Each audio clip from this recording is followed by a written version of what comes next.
कृष्णाय वासुदेवाय देवकी नंदनाय च नन्दगोपकुमाराय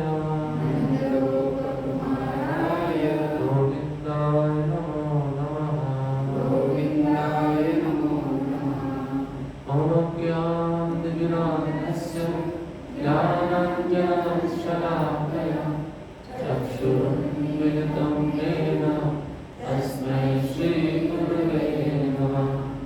श्रीचैतन्यमनोभीष्टं स्थापितं येन भूतले स्वयं रूपं तदा मह्यं ददाति स्वपदान्तिकम्।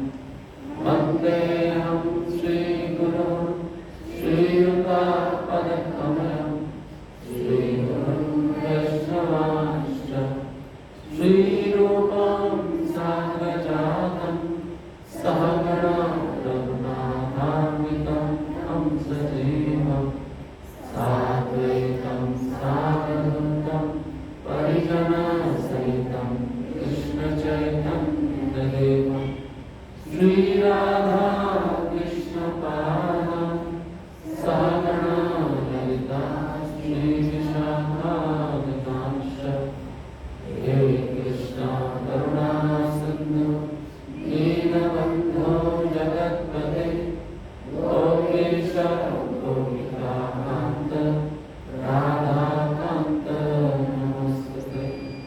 तप्तकाञ्चन गौराङ्गी राधे वृन्दावनेश्वरी वृषभानुसुते देवी प्रणमामि हरिप्रिये। वाञ्छाकल्पतरुभ्यश्च कृपासिन्धुभ्येव च पतितानां पावनेभ्यो वैष्णवेभ्यो नमो नमः। नमो महावदन्याय कृष्णप्रेमप्रदायते कृष्णाय कृष्णचैतन्य नामिने गौरद्विषे नमः।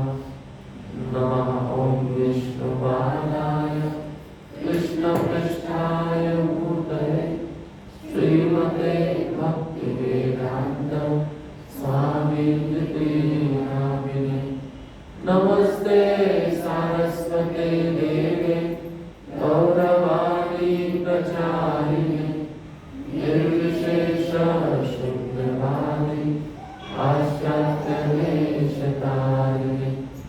जय श्री कृष्ण चैतन्य प्रभु नित्यानंद श्री अद्वैत गदाधर श्रीवासादि गौरभक्तवृन्द। हरे कृष्णा कृष्णा कृष्णा हरे हरे हरे राम राम राम हरे हरे। हरे कृष्णा कृष्णा कृष्णा हरे हरे हरे राम राम राम हरे हरे। हरे कृष्णा कृष्णा कृष्णा हरे हरे हरे राम राम राम हरे हरे।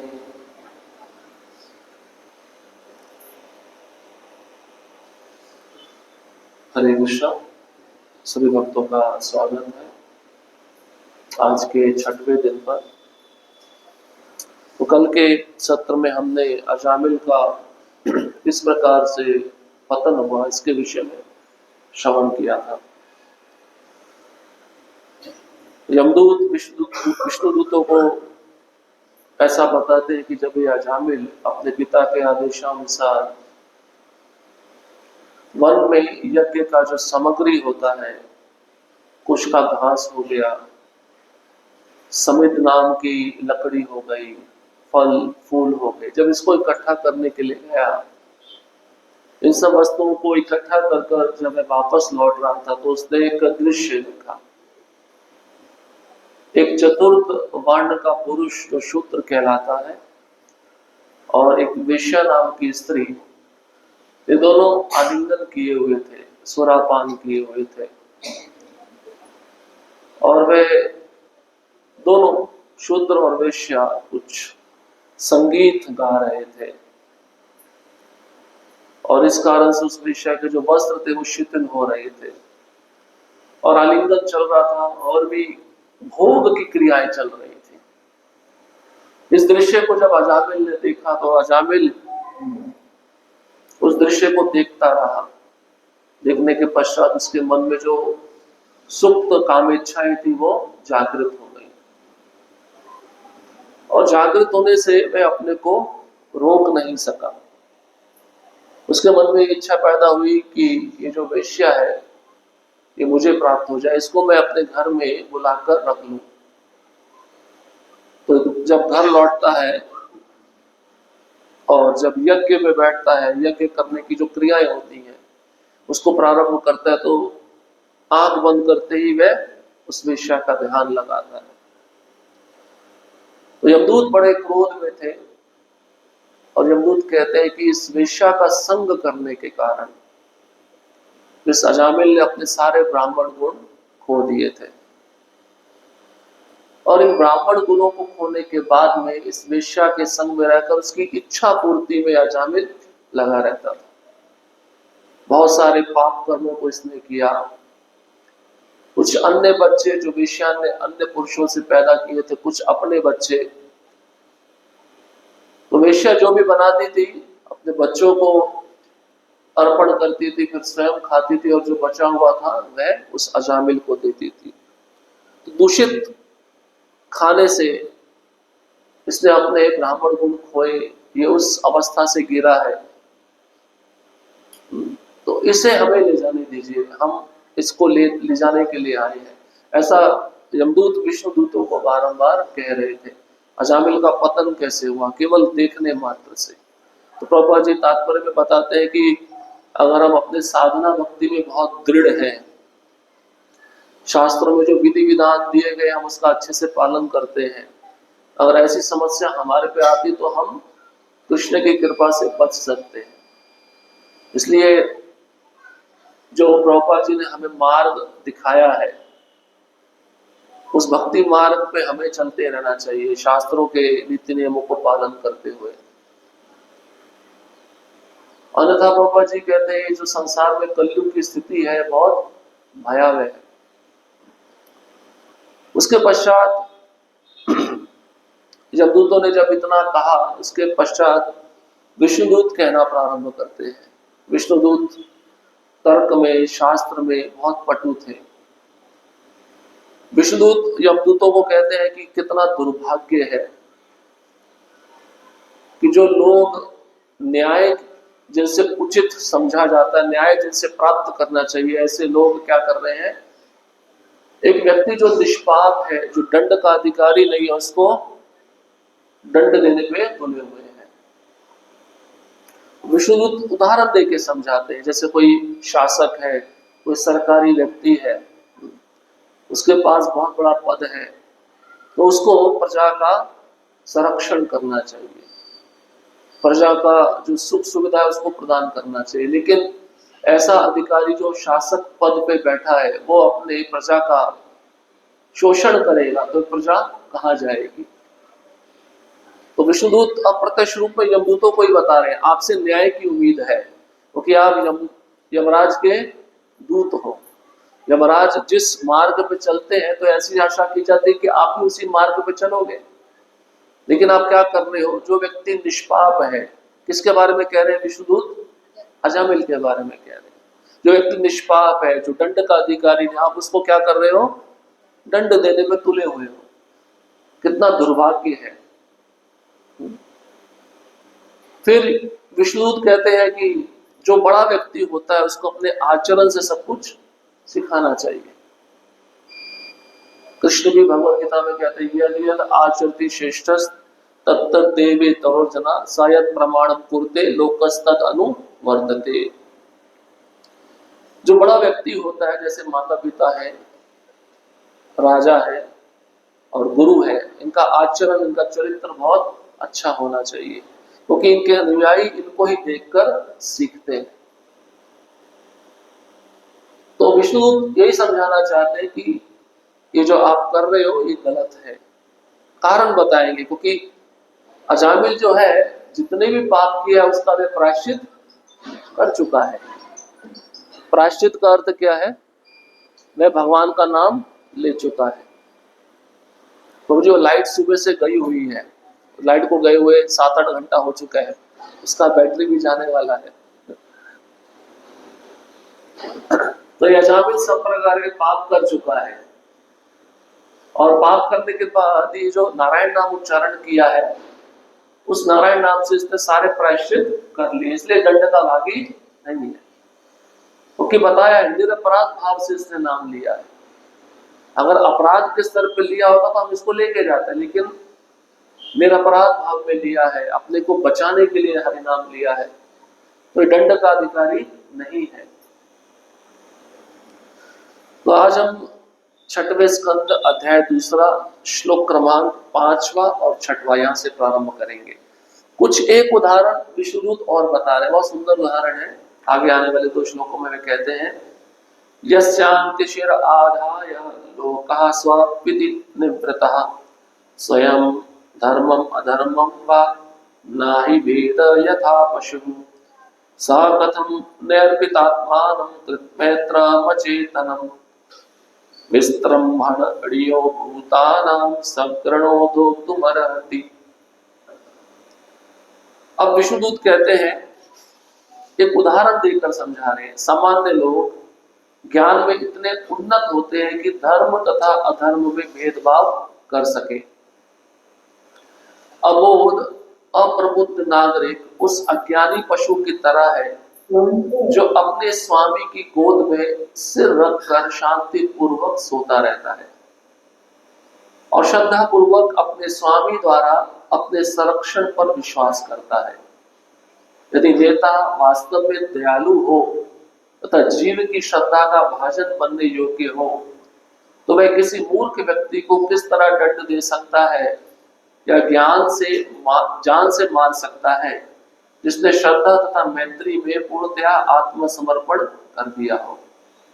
अब विष्णुदूत कहते हैं, जैसे अबोध जिसको कोई ज्ञान नहीं होता, जो बुद्धिमान नहीं है, तो ऐसा अज्ञानी पुरुष या ऐसा नागरिक अपने मालिक के पास इस आशा से जाता है कि मालिक मेरा संरक्षण करेगा, और अगर ऐसा मालिक उस पशु का या उस नागरिक का हत्या कर दे, तो वह नागरिक या पशु किसके पास जाएगा?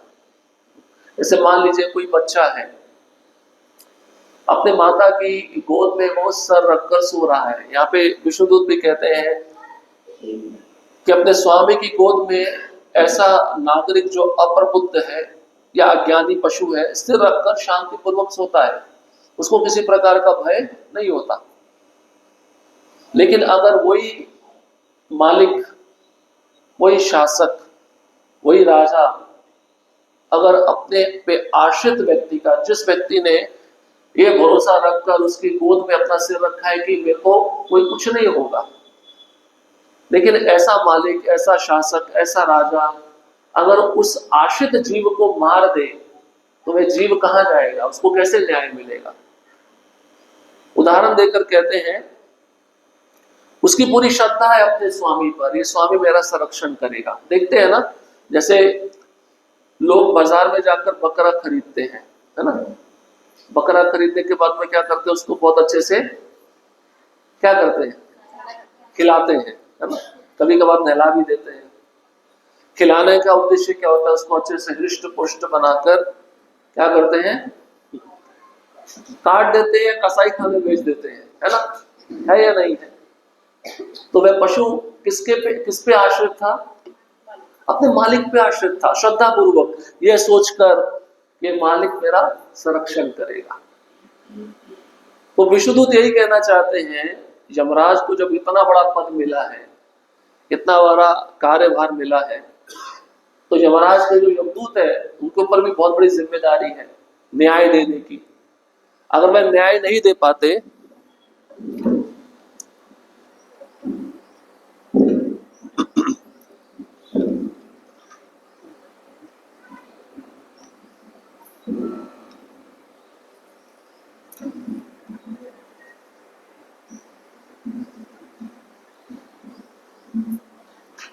हरे कृष्णा, अगर वह न्याय नहीं दे पाते तो वह कहाँ जाएगा? जो आश्रय लेता है वो पूरी श्रद्धा से आश्रय लेता है ना। अगर उस व्यक्ति को आश्रय नहीं मिल पाता, उसका शोषण होता, तो ऐसा व्यक्ति किसका आश्रय लेगा, किसके पास जाएगा? उसकी तो सारी उम्मीद क्या हो गई, खत्म हो गई, है ना। तो कभी कभार देखा जाता है ऐसा, कलयुग में एक माता है, उसके पास में छोटा बच्चा है, वो बच्चा बहुत बीमार रहता है, उसकी बीमारी का इलाज ठीक से हो नहीं पा रहा, या अर्थ की थोड़ी कमी है, पैसा ठीक से नहीं है। तो ऐसा भी हुआ है कि तीसरी मंजिल से उस माँ ने बच्चे को फेंक दिया, क्योंकि वो बहुत परेशान हो गई है, उसका इलाज का खर्चा वह उठा नहीं सकती। तो बच्चा किसके आश्रम में गया? गलत के पास चला गया ना। इस कारण से क्या होता है, वो जब विष्णु यही समझाना चाहते हैं, वो श्रद्धा पूर्वक ये आशा लेकर आए कि मेरा स्वामी मेरा संरक्षण करेगा। अगर वह स्वामी संरक्षण के बजाय उसका शोषण करेगा तो वह न्याय की जो मांग है, उचित मांग है, किससे करें? उसके लिए तो सब दरवाजे बंद हो गए। इसलिए विष्णुदूत कहना चाहते हैं, आपसे आशा की जाती है, आप क्या करोगे? पापी को दंड दोगे और जो निष्पाप है उसको छोड़ दोगे, उसको आप दंड नहीं दोगे।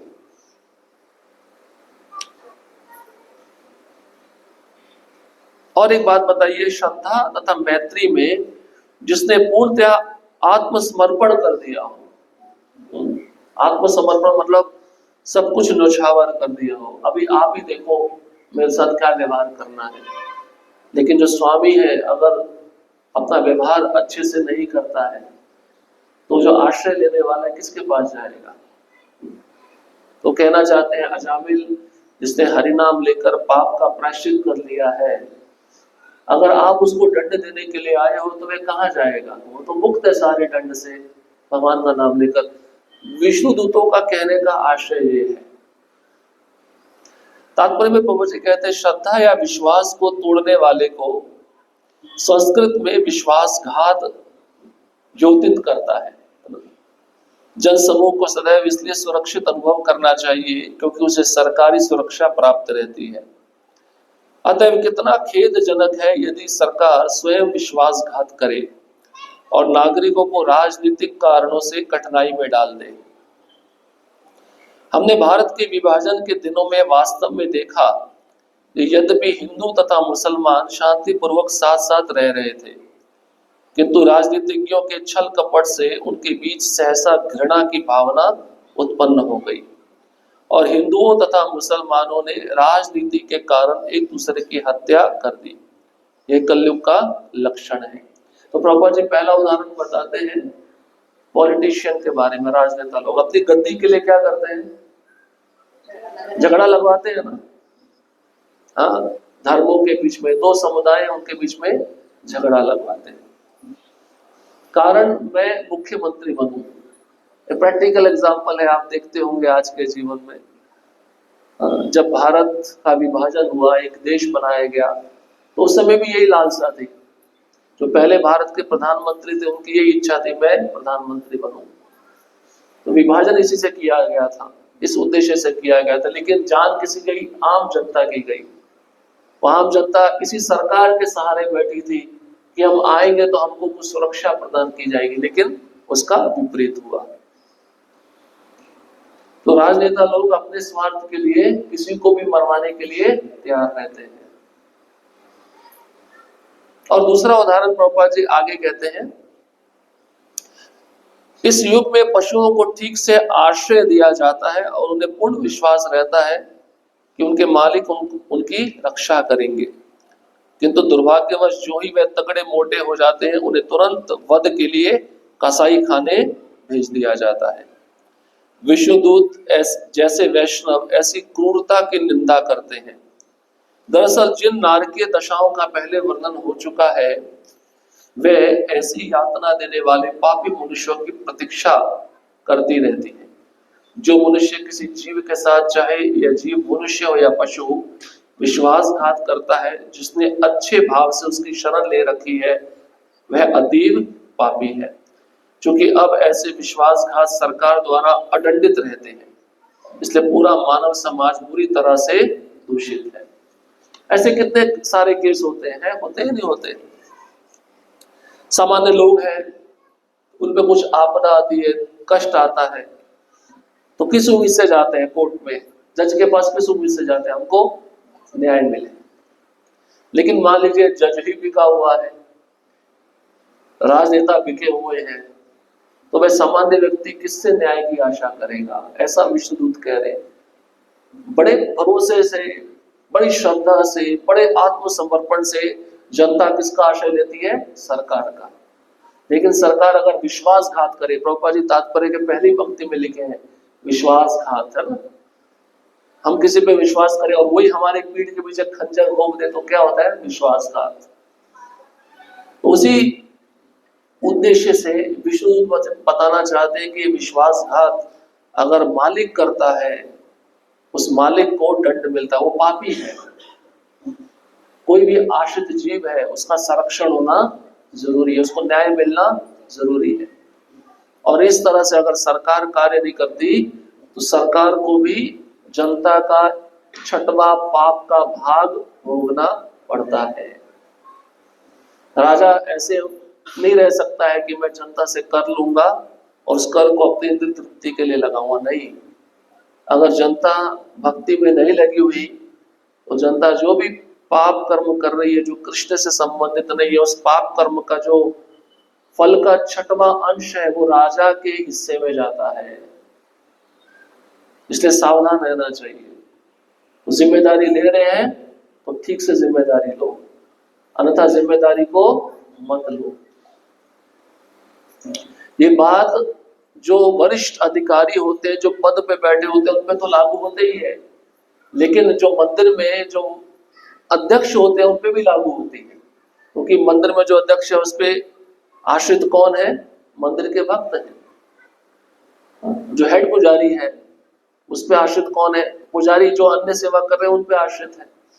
और मान लीजिए हेड पुजारी ने अच्छे से सिखाया नहीं है कि कैसे आचमन करना है, कैसे मंत्र उच्चारण करना है, और वो पूजा करने वाला अपने मन से कुछ भी कर रहा है, तो वो जो पाप कर रहा है, उसका कुछ हिस्सा किसके पास जाएगा? हेड पुजारी के पास जाएगा। ऐसे मंदिर में जो भक्त होते हैं, गलत कार्य हो जाता है, उस पाप का कुछ हिस्सा अध्यक्ष के पास जाएगा। जिम्मेदारी है ना, बहुत बड़ी रिस्पॉन्सिबिलिटी है। तो प्रभुपाद जी कहते हैं, इसलिए ऊंचे पद पर व्यक्ति को बड़ा सावधान रहना चाहिए। पिछले श्लोक में बताया है, जो ऊंचे पद पे व्यक्ति बैठता है, उसका आचरण बिल्कुल साफ होना चाहिए, शुद्ध होना चाहिए, पवित्र होना चाहिए।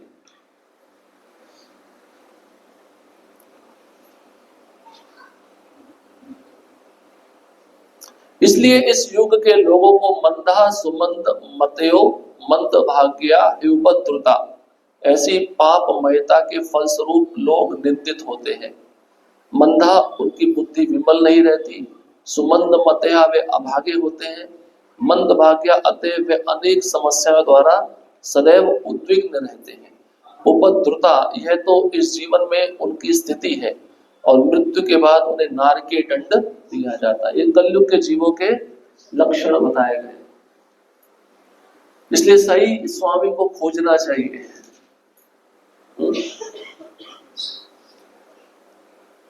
अब आगे विष्णुदूत कहते हैं, अयम ही कृत निर्वेशो जन्म कोट्या हंसामपि यदम व्याजहार विविशो नाम स्वस्तयेनम हरे। कितनी महत्वपूर्ण बात बता रहे हैं विष्णुदूत। क्या कहते हैं विष्णुदूत? सुनिए। अयम, अयम मतलब ये व्यक्ति। अब विष्णुदूत अजामिल की तरफ इशारा कर रहे हैं। पहले यमदूत कर रहे थे, अब विष्णुदूत कर रहे हैं। वो कहते हैं अजामिल, ये सामने जो लेटा हुआ है, अयम मतलब ये अजामिल, ये व्यक्ति ही निस्संदेह कृत निर्वेश, सभी तरह के प्रायश्चित कर लिया है। पहले सुना था ना हमने कि अगर शरीर ठीक है तो इस शरीर के मन वाणी से द्वारा जो भी पाप किए गए उसका हमें प्रायश्चित कर लेना चाहिए, मृत्यु से पहले कर लेना चाहिए। प्रायश्चित नहीं होता तो नरक में जाना पड़ेगा। अब विष्णुदूत कह रहे हैं कृत निर्वेशा, सारे प्रायश्चित कर लिए इसने। तो कौन सा प्रायश्चित किया? इसने तो कोई तपस्या नहीं की, इसने कोई दान नहीं दिया, कुछ भी नहीं किया। आप प्रायश्चित की बात कर रहे हो, कौन सा प्रायश्चित किया इसने? प्रश्न उठ सकता है ना। आगे बताते कौन सा प्रायश्चित किया, सुनिए। देखिए यहाँ पे बताते जन्म कोटि। कोटि मतलब, कोटि किसको कहते हैं? ये संस्कृत भाषा है, अगर आपको टिपिकल भाषा समझाए तो आपको याद आ जाएगा, एक बेटी एक खोखा। संस्कृत भाषा नहीं आएगी समझ में। जन्म कोटि, कोटि मतलब करोड़ों जन्मों के पाप नष्ट हो चुके हैं इसके। कैसे नष्ट हो गए भाई? यहाँ पे तो लेटा हुआ है, इसने कैसे नष्ट कर दिए सारे पाप? नारायण नाम लेकर प्रायश्चित कर लिया, सारे पापों को नष्ट कर लिया। कौन कह रहा है? विष्णुदूत कह रहे हैं। नाम की शक्ति समझ रहे हैं। कई बार कभी कभार भक्त हमसे पूछते हैं, प्रभु जी हम बीमार हो गए हैं तो हम बैठे बैठे नाम नहीं लिया जा रहा, क्या करें? तो लेट के ले लो। भगवान ने ऐसा बोला, लेट के लोगे तो मैं सुदर्शन चक्र छोड़ दूंगा। हाँ, ऐसा बोला है कि भगवान तो दयालु है, अगर आपसे बैठा नहीं जा रहा तो आप लेटे लेटे जप कर लो। समझना चाहिए, नाम किसी भी परिस्थिति में छोड़ना नहीं चाहिए। कभी कभार लोग पूछते हैं हमारे घर में किसी की मृत्यु हो गई है तो हरिनाम ले सकते हैं क्या? बिल्कुल ले सकते हैं। हरिनाम तो किसी भी प्रकार का बाधा नहीं है। हरिनाम पे, हरिनाम किसी भी अवस्था में ले सकते हैं। हरिनाम पवित्र है, शुद्ध है, और जो व्यक्ति गया है उसके कल्याण के लिए आप उसके लिए हरिनाम लो। कोटि जन्मा, विष्णुदूत कह रहे हैं इस जन्म के नहीं, पिछले करोड़ों जन्मों के पाप नष्ट हो गए इसके। क्या करने से? हरे कृष्णा कृष्ण कृष्ण हरे हरे, हरे राम राम राम हरे हरे। अब कैसे नष्ट हो गए उसका कारण भी बता रहे हैं विष्णुदूत। यहाँ पे बताते हैं यत् व्यजहारा विवशः नाम स्वस्ति ऐनम। कहते हैं उच्चारण किया किस भाव में? विवशः। विवशः मतलब असहाय। असहाय का मतलब क्या है? असहाय किसको कहते हैं? हाँ, जैसे कोई बच्चा होता है ना, वो माँ पे आश्रित होता है, और बच्चा जब रोने लगता है तो एक प्रकार से किसको पुकार रहा है? माँ को पुकार रहा है। असहाय अवस्था है, तो उस बच्चे का रोना सुनकर माँ तुरंत आ जाती है।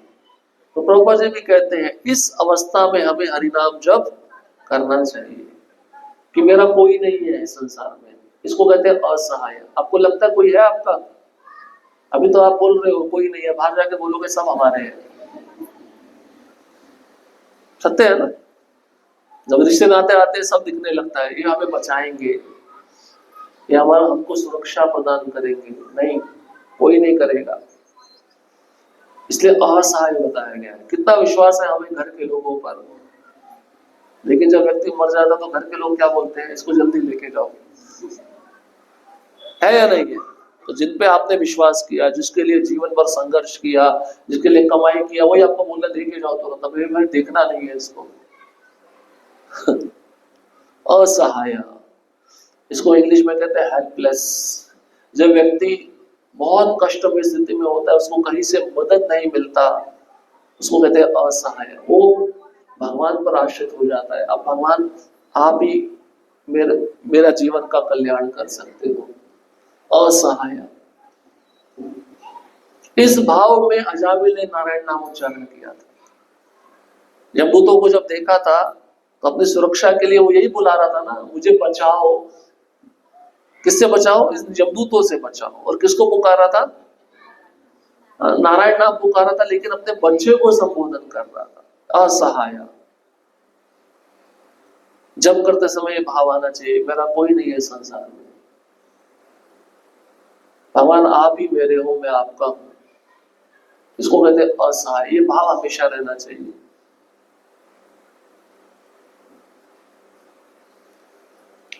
और विष्णुदूत कहते हैं स्वस्ति अयनम, ये हरिनाम ही मोक्ष का साधन है। अगर आपको मुक्ति चाहिए, भगवान के पास वापस जाना है, तो यही एक साधन है, मोक्ष का साधन, स्वस्ति अयनम। इसी भगवान के नाम का उच्चारण करके आप भगवान के धाम वापस जा सकते हो, और कोई उपाय नहीं है। यज्ञ भी नहीं है, दान भी नहीं है, तपस्या भी नहीं है, ध्यान भी नहीं है, कुछ आपको लाभ देने वाला नहीं है, कुछ आपके काम नहीं आएगा, केवल भगवान का नाम ही काम आएगा। ये विष्णुदूत कह रहे हैं मोक्ष का साधन है। इसलिए हम कितने सौभाग्यशाली हैं कि हम कौन से युग में जन्मे हैं? कलयुग। कलयुग में जो मुख्य धर्म है वो क्या धर्म है? हरिनाम। भगवान ने कहा कितने पतित लोग हैं, कितने गिरे हुए लोग हैं। इसलिए ना तो ये ध्यान कर सकते हैं, ना ये यज्ञ कर सकते हैं, ना ये पूजा अर्चना कर सकते हैं। केवल मेरा नाम ही ले ले उतना काफी है। और कहीं पे भी हो, किसी भी अवस्था में हो, किसी भी काल में हो, मेरा नाम ले ले, इनका उद्धार हो जाएगा। ये अजामिल के चरित्र से भगवान दिखा रहे हैं कितना विशेष है भगवान का नाम। और भगवान के नाम में सारी शक्तियां हैं।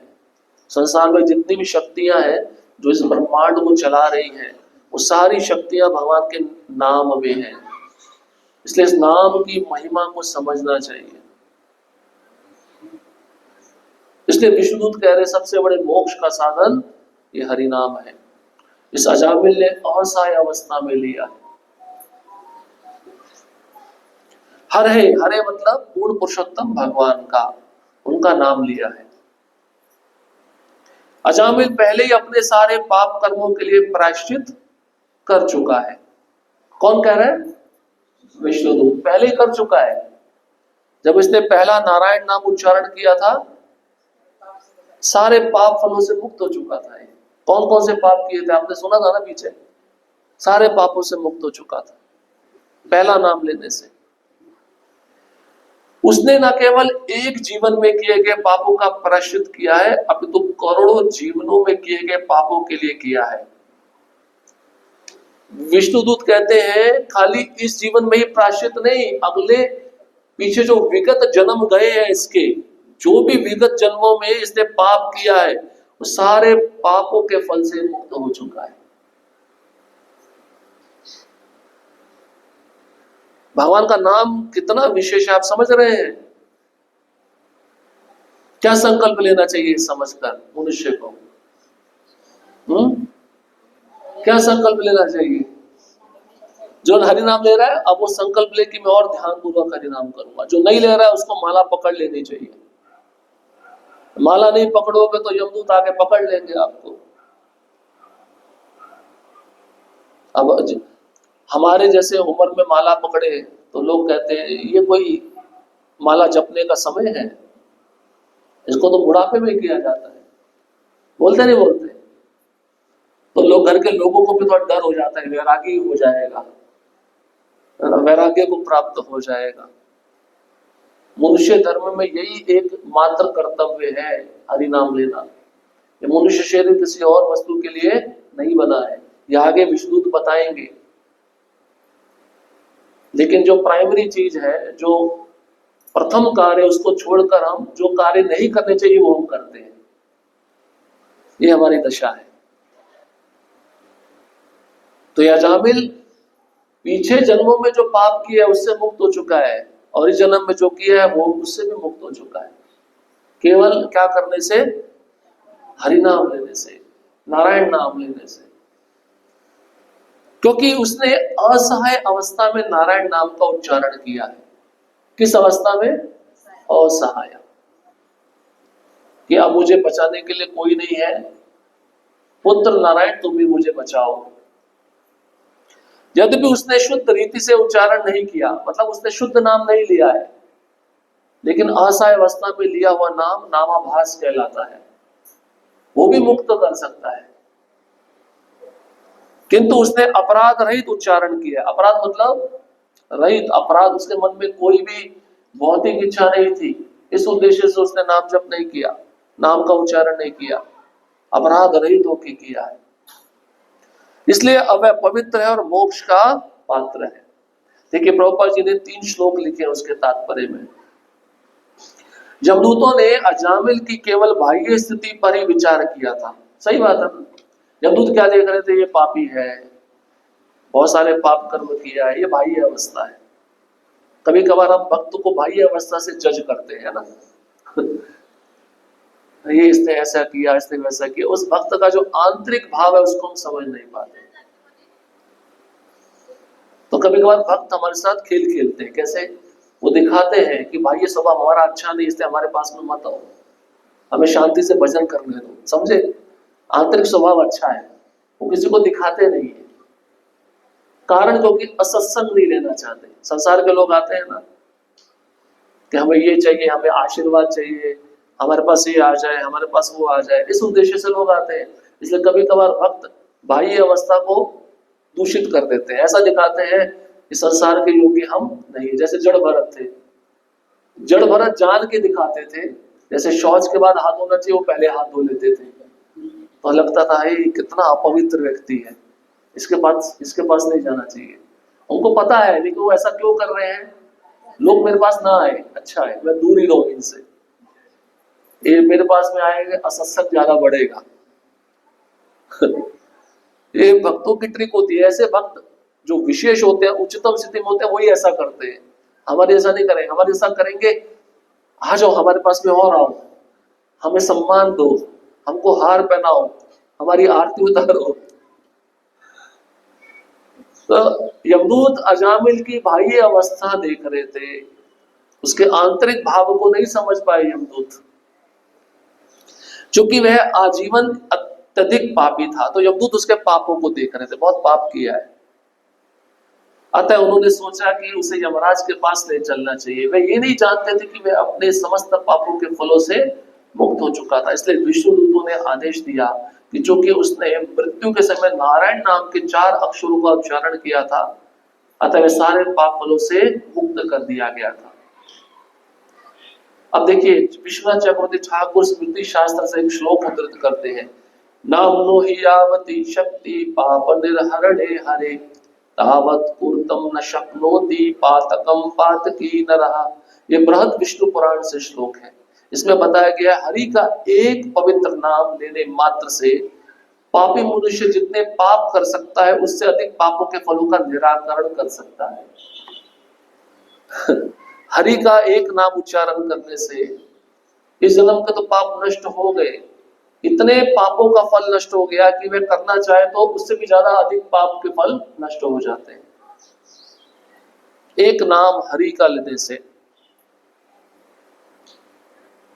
सब पापों के फलों से वह मुक्त हो जाता है। कितना आसान तरीका है या नहीं है? हमें केवल कीर्तन में भगवान के नाम का उच्चारण करना है। और कभी कभार मैं देखता हूं कीर्तन में लोगों का मुंह ही खुलता नहीं है, उनके मुख से भगवान का नाम उच्चारण होता नहीं। हम इशारा भी करते हैं, ऐसे इशारा करते हैं। संसार के बातों के लिए कितना मुंह खुलता है ना? जैसे यज्ञ कुंड होता है ना, उसमें घी डाला जाता है तो अग्नि भड़कती है। अग्नि का भड़कना क्या है? दूसरे की निंदा सुनने में कान कितने खुल जाते हैं, जीभ कितनी खुल जाती है। लेकिन जैसे हरिनाम आता है तो इतनी करता है, उस यज्ञ कुंड में पानी डाल देता है, खत्म। उतना कान छोटा हो जाता है, उतना मुख छोटा हो जाता है। वो रुचि नहीं है ना। संसार की वार्ता सुनने में कितनी रुचि है, लेकिन भगवान के नाम को लेने में इतनी रुचि नहीं है। ये हमारा दुर्भाग्य है। लेकिन शुद्ध भक्त की स्थिति कैसी होती है? रूप गोस्वामी कहते हैं कि कृष्ण, ये 2 अक्षर मुझे इतने प्रिय है कि भगवान एक जीवा की बजाय मुझे 1 लाख जीवा दो, उस 1 लाख जीवा से मैं आपके नाम का उच्चारण करता रहूं। और ये 2 कानों के बजाय लाखों कान दो, उन कानों से मैं आपके नाम का श्रवण करता रहूं। हम इस कलयुग में हमको बचाने का एकमात्र साधन क्या है? भगवान का नाम। ये एक नाव है, उस नाव में हमें बैठ जाना चाहिए। उस नाव में बैठकर हम इस भव सागर को पार कर सकते हैं। नदी को पार करने के लिए नाव ही चाहिए ना। तो ये विरजा नदी है। विरजा नदी को पार करने के लिए हमें हरिनाम रूपी नाव चाहिए। उस नाव में हमें बैठ जाना चाहिए, नाम उच्चारण करना चाहिए।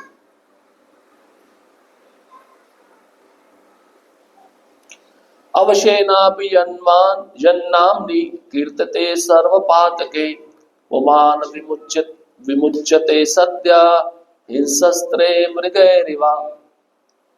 गरुड़ पुराण का श्लोक है।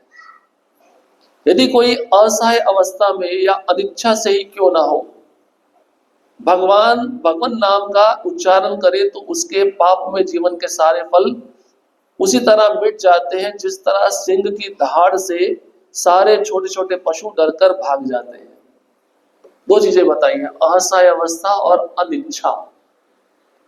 अनिच्छा कहते इच्छा नहीं है लेकिन फिर भी माला कर रहे हैं। उसमें भी गरुड़ पुराण में बताया गया है इस भाव से नाम लेने से क्या होगा?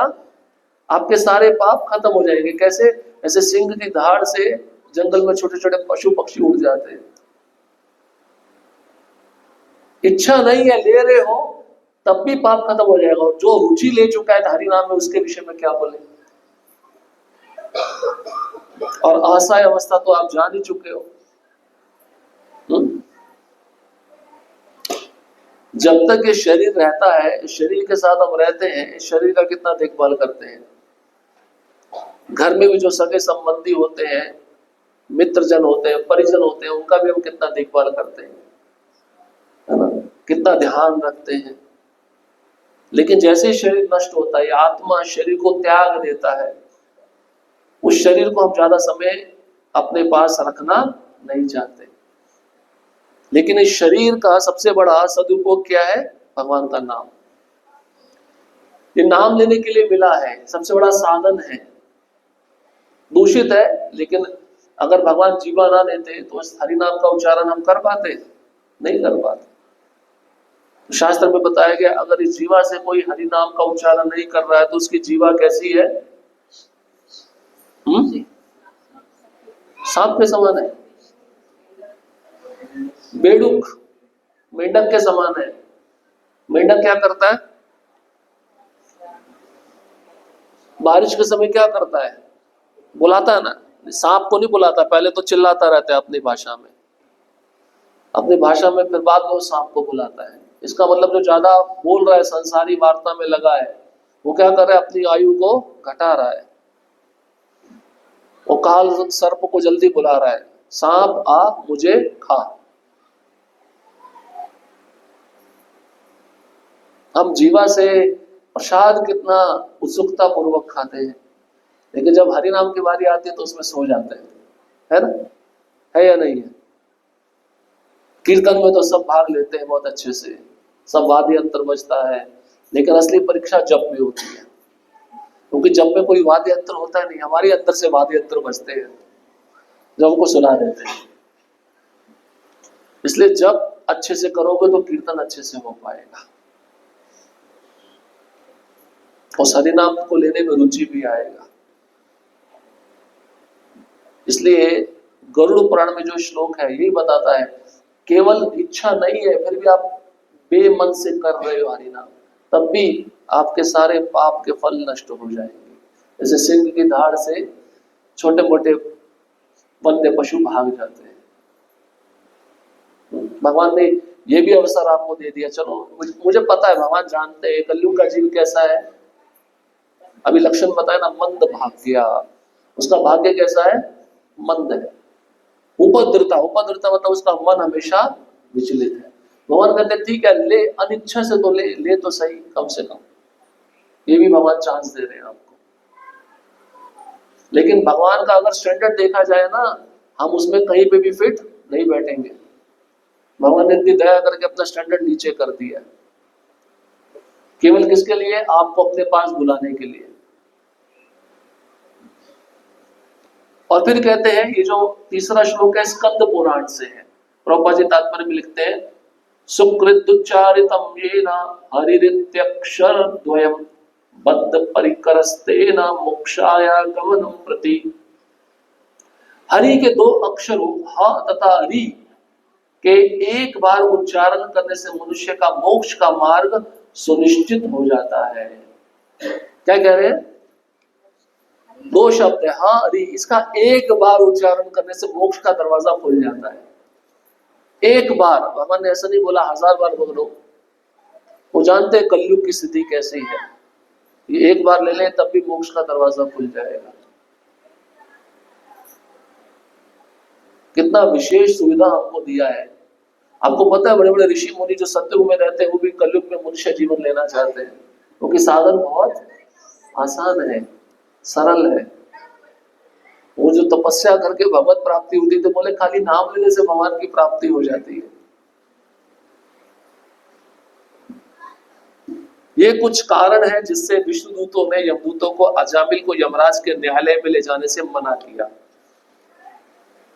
ये सब बातें हुई होंगी ना, विष्णुदूतों ने बताई होगी। हरि नाम की महिमा तो यमदूतों ने सुनी नहीं थी, पाप और पुण्य के बारे में पता था। तो हरि नाम की महिमा के श्लोक अलग अलग पुराणों से विष्णुदूतों ने यमदूतों को सुनाए, इसलिए आप लेके नहीं जा सकते इसको। आगे कहते हैं, एते नैवेद्यो अस्य कृतं स्याद निष्कृतं यदा नारायणायेति जगाद चतुरक्षरम। एतेन, एतेन मतलब इस हरिनाम से, इस कीर्तन से, अघोना पाप पूर्ण फलों वाला ये अजामिल, अस्य ये अजामिल, जिससे बहुत सारे पाप किए आप बोल रहे हो, अघ पापों का निष्कृतम पूर्ण प्रायश्चित कर चुका है। कैसे? यदा नारायण आय, हे नारायण, अपने पुत्र का नाम उच्चारण करके ये सारे पाप के फलों के प्रायश्चित से मुक्त हो चुका है। चतुर अक्षरम, चतु मतलब चार, अक्षरम मतलब अक्षर, चार अक्षर, ना रा य ण, इन चार अक्षरों का उच्चारण करके सारे पापों से मुक्त हो चुका है। पुनः याद दिला रहे हैं। विष्णुदूतों ने आगे कहा यहां तक कि पहले भी मतलब जब ये खाता था पीता था उस समय नारायण नाम का उच्चारण करता था। उस अवसरों पर अजामिल अपने पुत्र को कहकर पुकारा करता था, प्रिय नारायण यहां तो आओ। यद्यपि वह अपने पुत्र का नाम पुकारता था, फिर भी वह ना रा य तथा ण इन चार अक्षरों का उच्चारण करता था। इस प्रकार केवल नारायण नाम का उच्चारण करने से उसने लाखों जन्मों के पापों फलों के लिए पर्याप्त प्रायश्चित कर लिए हैं। कितनी महत्वपूर्ण बात है। केवल नाम उच्चारण करने से करोड़ों जन्मों के पाप नष्ट हो गए, लाखों जन्मों के पाप का फल का जो प्रायश्चित है वो पूरा हो गया। इसका अर्थ क्या? हमें हरि नाम लेना चाहिए, नहीं लेना चाहिए? इमरजेंसी स्थिति है, आपातकालीन स्थिति है। जो बूढ़े हो गए उनके लिए तो बहुत विशेष आईसीयू है, माला पकड़ लेनी चाहिए जिन्होंने अभी तक नहीं पकड़ी है। और जो युवा अवस्था में पकड़े हैं बहुत अच्छा है, उनका आगे का जीवन सुधर जाएगा। जिसका हरिनाम में रुचि नहीं है ना, जब करते समय इन श्लोकों को पढ़ना चाहिए। हरिनाम का महात्म्य सुनोगे तो आपको हरिनाम में रुचि आ जाएगा। जो हरि नाम जप करते समय अपराध होते हैं उससे मुक्त हो जाओगे, ये महात्म्य सुनकर। कितना सरल मार्ग है। और इस बात का उल्लेख विष्णुदूत खाली इस शास्त्र में नहीं कर रहे हैं, सभी पुराणों में दिया गया है। हरिनाम की महिमा सब जगह दी गई है। नरोत्तम दास ठाकुर कहते हैं हरिनाम जप करने से सारे तीर्थों का जो भ्रमण का फल होता है वो प्राप्त हो जाता है। लोगों की इच्छा रहती है ना, ये तीर्थ जाओ, इस कुंड में स्नान करो। जितने भी कुंड है पूरी पृथ्वी पे, जितने भी तीर्थ है पूरी पृथ्वी पे, जब व्यक्ति सब तीर्थों में जाता है, सब कुंडों में स्नान कर लेता है, उसका जो भी फल है वो केवल हरिनाम लेने से मिल जाता है, अपनी जगह पे बैठे बैठे।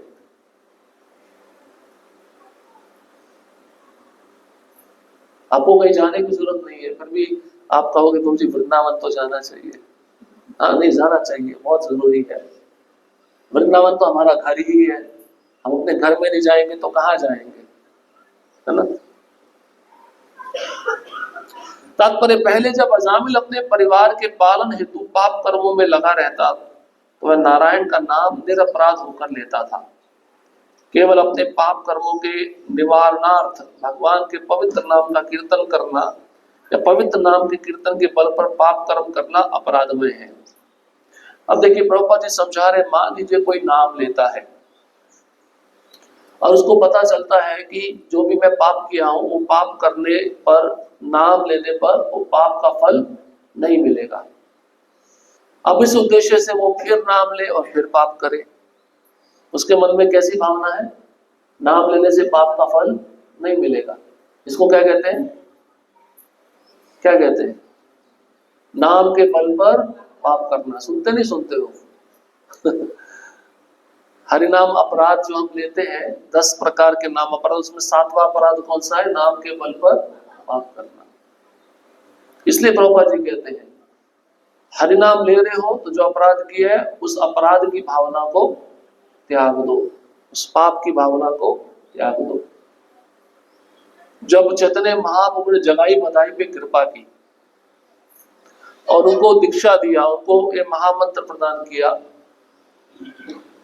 तो जगाई बधाई ने कहा कि आप जितना माला बोलेंगे हम उतना नाम लेंगे।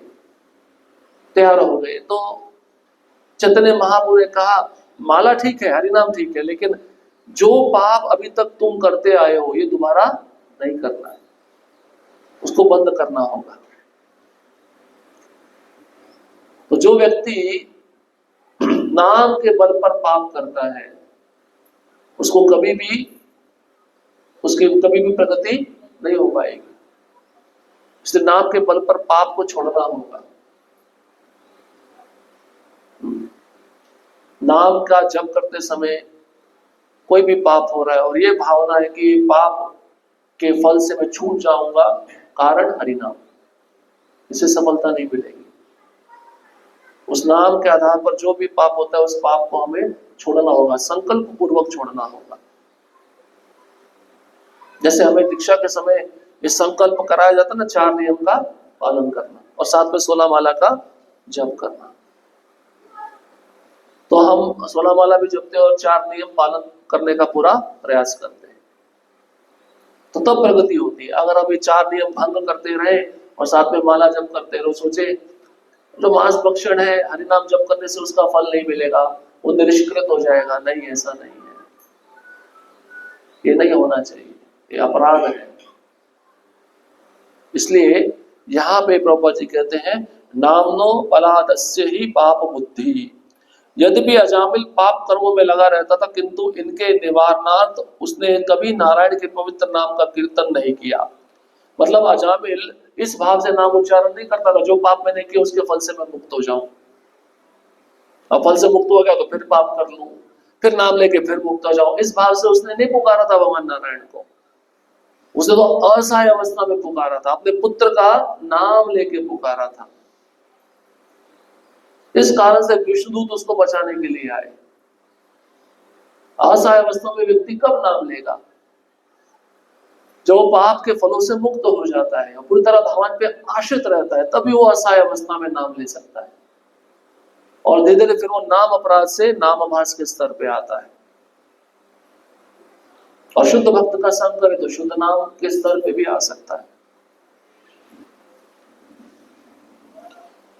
वह अपने पुत्र को बुलाने के लिए नारायण का नाम लिया करता था, इसलिए उसका कीर्तन प्रभावोत्पादक था। इस तरह से नारायण के पवित्र नाम का कीर्तन करने से वह अनेक जीवनों के संचित पापमय फलों को पहले ही विनष्ट कर चुका था। प्रारंभ में वह पवित्र था किंतु बाद में वह चाहे उसने अनेक पाप कर्म किए फिर भी वह अपराध रहित था, क्योंकि उसने उनके निवारणार्थ कभी नारायण के पवित्र नाम का कीर्तन नहीं किया था। पाप कर्म किए, लेकिन इस उद्देश्य से नाम नहीं लिया कि पाप के फल से मैं मुक्त हो जाऊं, इस उद्देश्य से नहीं लिया उसने। इसलिए उसके पाप का फल का जो निवारण था वो हो चुका था, उसका प्रायश्चित पूरा हो चुका था। जो व्यक्ति बिना अपराध के भगवान नाम का सदैव कीर्तन करता है वह सदैव पवित्र रहता है, जैसा कि इस श्लोक में पुष्टि हुई है। अजामिल पहले से निष्पाप था और चूंकि वह नारायण के नाम का उच्चारण करता था, अतएव वह निष्पाप बना रहा। इससे कोई अंतर नहीं पड़ा कि वह अपने पुत्र को बुलाता था, नाम स्वयं में प्रभावकारी था। तो चैतन्य चरितामृत में कृष्णदास कविराज गोस्वामी एक कथा बताते हैं गोपाल चक्रवर्ती की। जब रघुनाथ दास गोस्वामी के जो पिता थे गोवर्धन मजूमदार, तो वह बहुत बड़ी सभा लगाते थे। उस सभा में बड़े बड़े पंडित आते थे, बड़े बड़े विद्वान आते थे, और सभा में विषय क्या था? हरिनाम। हरिनाम पे चर्चा होती थी। तो उसी सभा में एक दिन हरदास ठाकुर भी आ गए। हरदास ठाकुर कहने लगे हरिनाम का महात्म्य गाते गाते, वो तो कौन है, नामाचार्य है ना, वह कहने लगे नाम लेने का उद्देश्य क्या है? भगवान के प्रति प्रेम प्राप्त करना। सही है ना? भक्त हरिनाम का जप इस उद्देश्य से करते हैं कि पाप फल से मुक्त हो जाए। शुद्ध भक्त तो इसी उद्देश्य से करता है कि मेरा नाम में और रुचि बढ़े, मुझे भगवान के प्रति जो प्रेम है वो प्राप्त हो, है ना। तो हरदास ठाकुर कहने लगे हरिनाम जप करने का एक ही उद्देश्य है, भगवान के प्रति प्रेम प्राप्त करना। तो उसी सभा में गोपाल चक्रवर्ती बैठे थे, उनको ये अच्छा नहीं लगा। उन्होंने बोला नहीं, उन्होंने कहा हरिनाम का उद्देश्य है मुक्ति प्राप्त करना। तो हरदास ठाकुर बोले हरिनाम लेने से मुक्ति तो मिल ही जाती है, मुक्ति तो उस भक्त के सामने हाथ जोड़कर खड़ी हो जाती है और पूछती है मैं आपकी क्या सेवा करूं। हरदास ठाकुर ने समझाया हरिनाम लेने का उद्देश्य मुक्ति प्राप्त करना नहीं है, भगवान का प्रेम प्राप्त करना है। तो इस बात को गोपाल चक्रवर्ती स्वीकार नहीं कर रहे, तो उनको क्रोध आ गया। उन्होंने कहा कि अगर आपकी बात सही है तो उनका बहुत सुंदर शरीर था गोपाल चक्रवर्ती का, तो ये जो मेरी नाक है बहुत सुंदर, ये गल के गिर जाए। तो गोपाल चक्रवर्ती ने जब ऐसा कहा तो उन्होंने उस शुद्ध भक्त के प्रति भी अपराध किया और हरिनाम के प्रति भी अपराध किया। हरदास ठाकुर कुछ नहीं बोले, गोपाल चक्रवर्ती गुस्से में गए और तीसरे दिन उनका जो नाक था उसको कुष्ठ रोग लग गया और वो पिघल के गिर गई, उनको कोढ़ हो गया और जो जख्म थे उसमें कीड़े घुस गए, उनको काटने लगे, उनको वेदना होने लगी। तो हरदास ठाकुर ने प्रार्थना किया कि ऐसी वेदना गोपाल चक्रवर्ती को प्राप्त ना हो। इसलिए भक्त जप करते समय भी अगर ऐसा भाव मन में रखा है कि मुझे मुक्ति मिल जाए, मुझे दुखों से छुटकारा मिल जाए, ये भी नाम अपराध है। तो शुरुआत में हो सकता है क्योंकि इतना ज्ञान नहीं होता, लेकिन जब भक्ति में हम आगे बढ़ते हैं तो जब हम माला ले, भक्तों के संग में बैठे, तो ये समझ ले हरिनाम करने का उद्देश्य भगवान के प्रति हमारी प्रेममय सेवा और बढ़े। मुक्ति तो मिल जाएगी, मुक्ति का टेंशन नहीं लेना चाहिए, भक्तों को मुक्ति प्राप्त है जो हरिनाम ले रहा है। क्योंकि आप भागवतम के तीसरे स्कंद में भी पढ़िए, वहां पे भगवान कपिल माता देवती को क्या कहते हैं? जिसकी जीवा पे हरिनाम है वो सब प्रकार के तीर्थों को कर चुका है, सब प्रकार की तपस्या कर चुका है, सब प्रकार के वेदों का अध्ययन कर चुका है, सब प्रकार का दान दे चुका है, उसको ये सब अलग से करने की आवश्यकता नहीं है। और भक्तिविनोद ठाकुर अपने वैष्णव गीत में बताए हैं, ये जो पूरा ब्रह्मांड है, जो 2 तोला होता है ना, तराजू, तराजू के एक साइड में पूरा ब्रह्मांड रख दो और एक साइड में हरिनाम रखो, फिर भी तुलना नहीं कर सकते।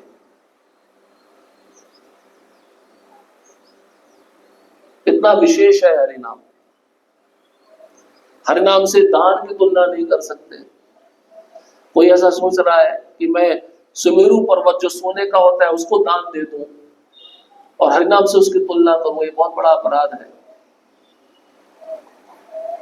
हरिनाम के महात्म्य के ऊपर बहुत सारे श्लोक हैं, इसलिए अजामिल निरपराध भाव में लिया, असहाय अवस्था में लिया, इस कारण से वो सब पापों से मुक्त कर दिया गया, ये कारण है।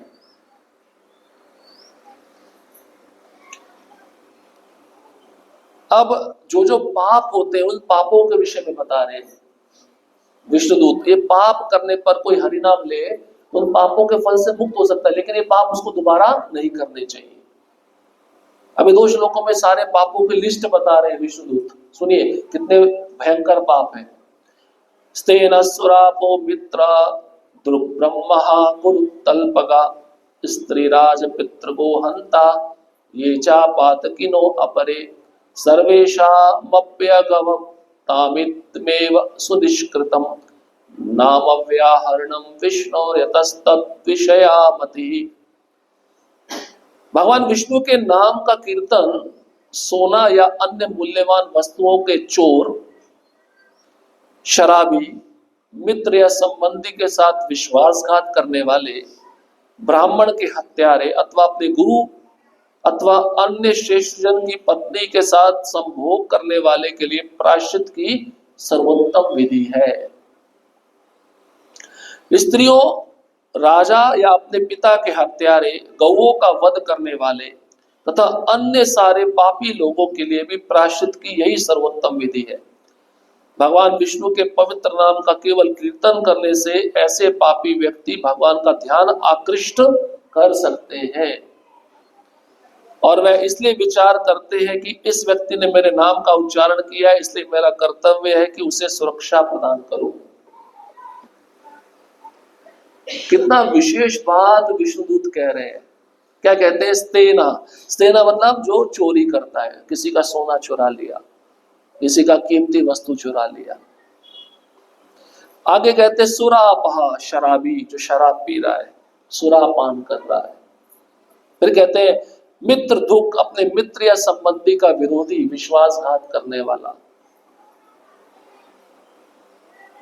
ब्रह्महा, ब्राह्मण का हत्यारा, ब्राह्मण का वध करने वाला, ब्राह्मण को जान से मारने वाला। गुरु तल्पगहा, अपने गुरु की पत्नी का संग करने वाला। गुरु की जो पत्नी होती है वो मां के समान होती है, उसको माता का दर्जा दिया जाता है। और ऐसा पापी व्यक्ति कोई गुरु की पत्नी का संग भी करे। स्त्री, राजा, पित्र, गोहंता, स्त्री का वध करने वाला, राजा का वध करने वाला, पिता का पिता मतलब पिता माता दोनों का हत्यारा, और गाय को मारने वाला, गोहंता, गाय का वध करने वाला। ये सभी पाप कर्म जो करता है उसके प्रायश्चित के लिए कोई हरि नाम लेता है तो ये सारे पाप कर्मों के फल से वह मुक्त हो जाता है। और जब वह नाम जप करता है तो भगवान विष्णु सोचते हैं किसने मेरा नाम उच्चारण किया है, अब मेरा कर्तव्य है इसको सुरक्षा प्रदान करना। जिस दिन से वो जीवात्मा माला पकड़ता है, माला पहला नाम लेना शुरू करता है, तब भगवान बोलते हैं अब इसने मेरा नाम लेना शुरू किया है, अब मेरा भी क्या रिस्पॉन्सिबिलिटी है, मेरा भी क्या कर्तव्य है, इसका सुरक्षा करना। भगवान आश्वासन दे रहे हैं कि जो मेरा नाम ले रहा है उसको मैं सुरक्षा प्रदान करता हूं, उसका रक्षण करता हूं।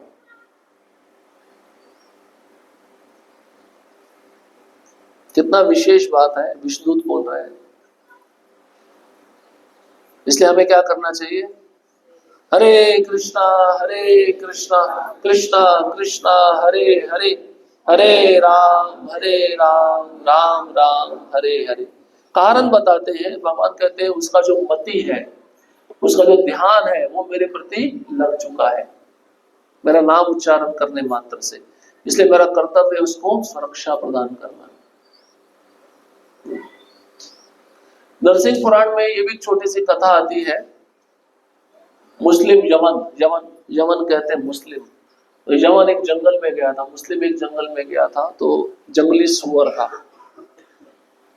उस जंगली सुअर ने उस यमन के पेट को फाड़ दिया, आक्रमण किया, उसके ऊपर प्रहार किया। जैसे उसके पेट को फाड़ा तो मुस्लिम व्यक्ति जब गाली देता तो क्या बोलता है? हराम बोलता है। हराम में क्या छिपा है? राम। तो भगवान ने गाली नहीं सुनी, हा शब्द को हटा दिया, राम को सुना, तो विमान आ गया वैकुंठ से। नरसिंह पुराण में एक कथा है ये। तो मुस्लिम जवान उस विमान में बैठ के चतुर्भुज लेके भगवान के धाम गया। भगवान ने सोचा ये तो भगवान ने जो गाली दे रहा है, गाली नहीं दे रहा है, उसमें मेरा नाम छिपा हुआ है, इतने दयालु है। भक्त कैसे नाम जप करते हैं? प्रेम से। हाँ? तो जो प्रेम से कर रहा है फिर भगवान उसके लिए क्या भेजेंगे? भगवान सोचते मैं ही बिक जाता हूं, मैं उसका सेवक बन जाता हूं, और जैसा वो बोलेगा मैं वैसा ही करूंगा।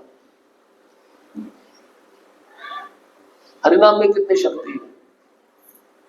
देखा जाए तो हरिनाम सारे रोगों को भी नष्ट कर सकता है, लेकिन आपकी श्रद्धा होनी चाहिए।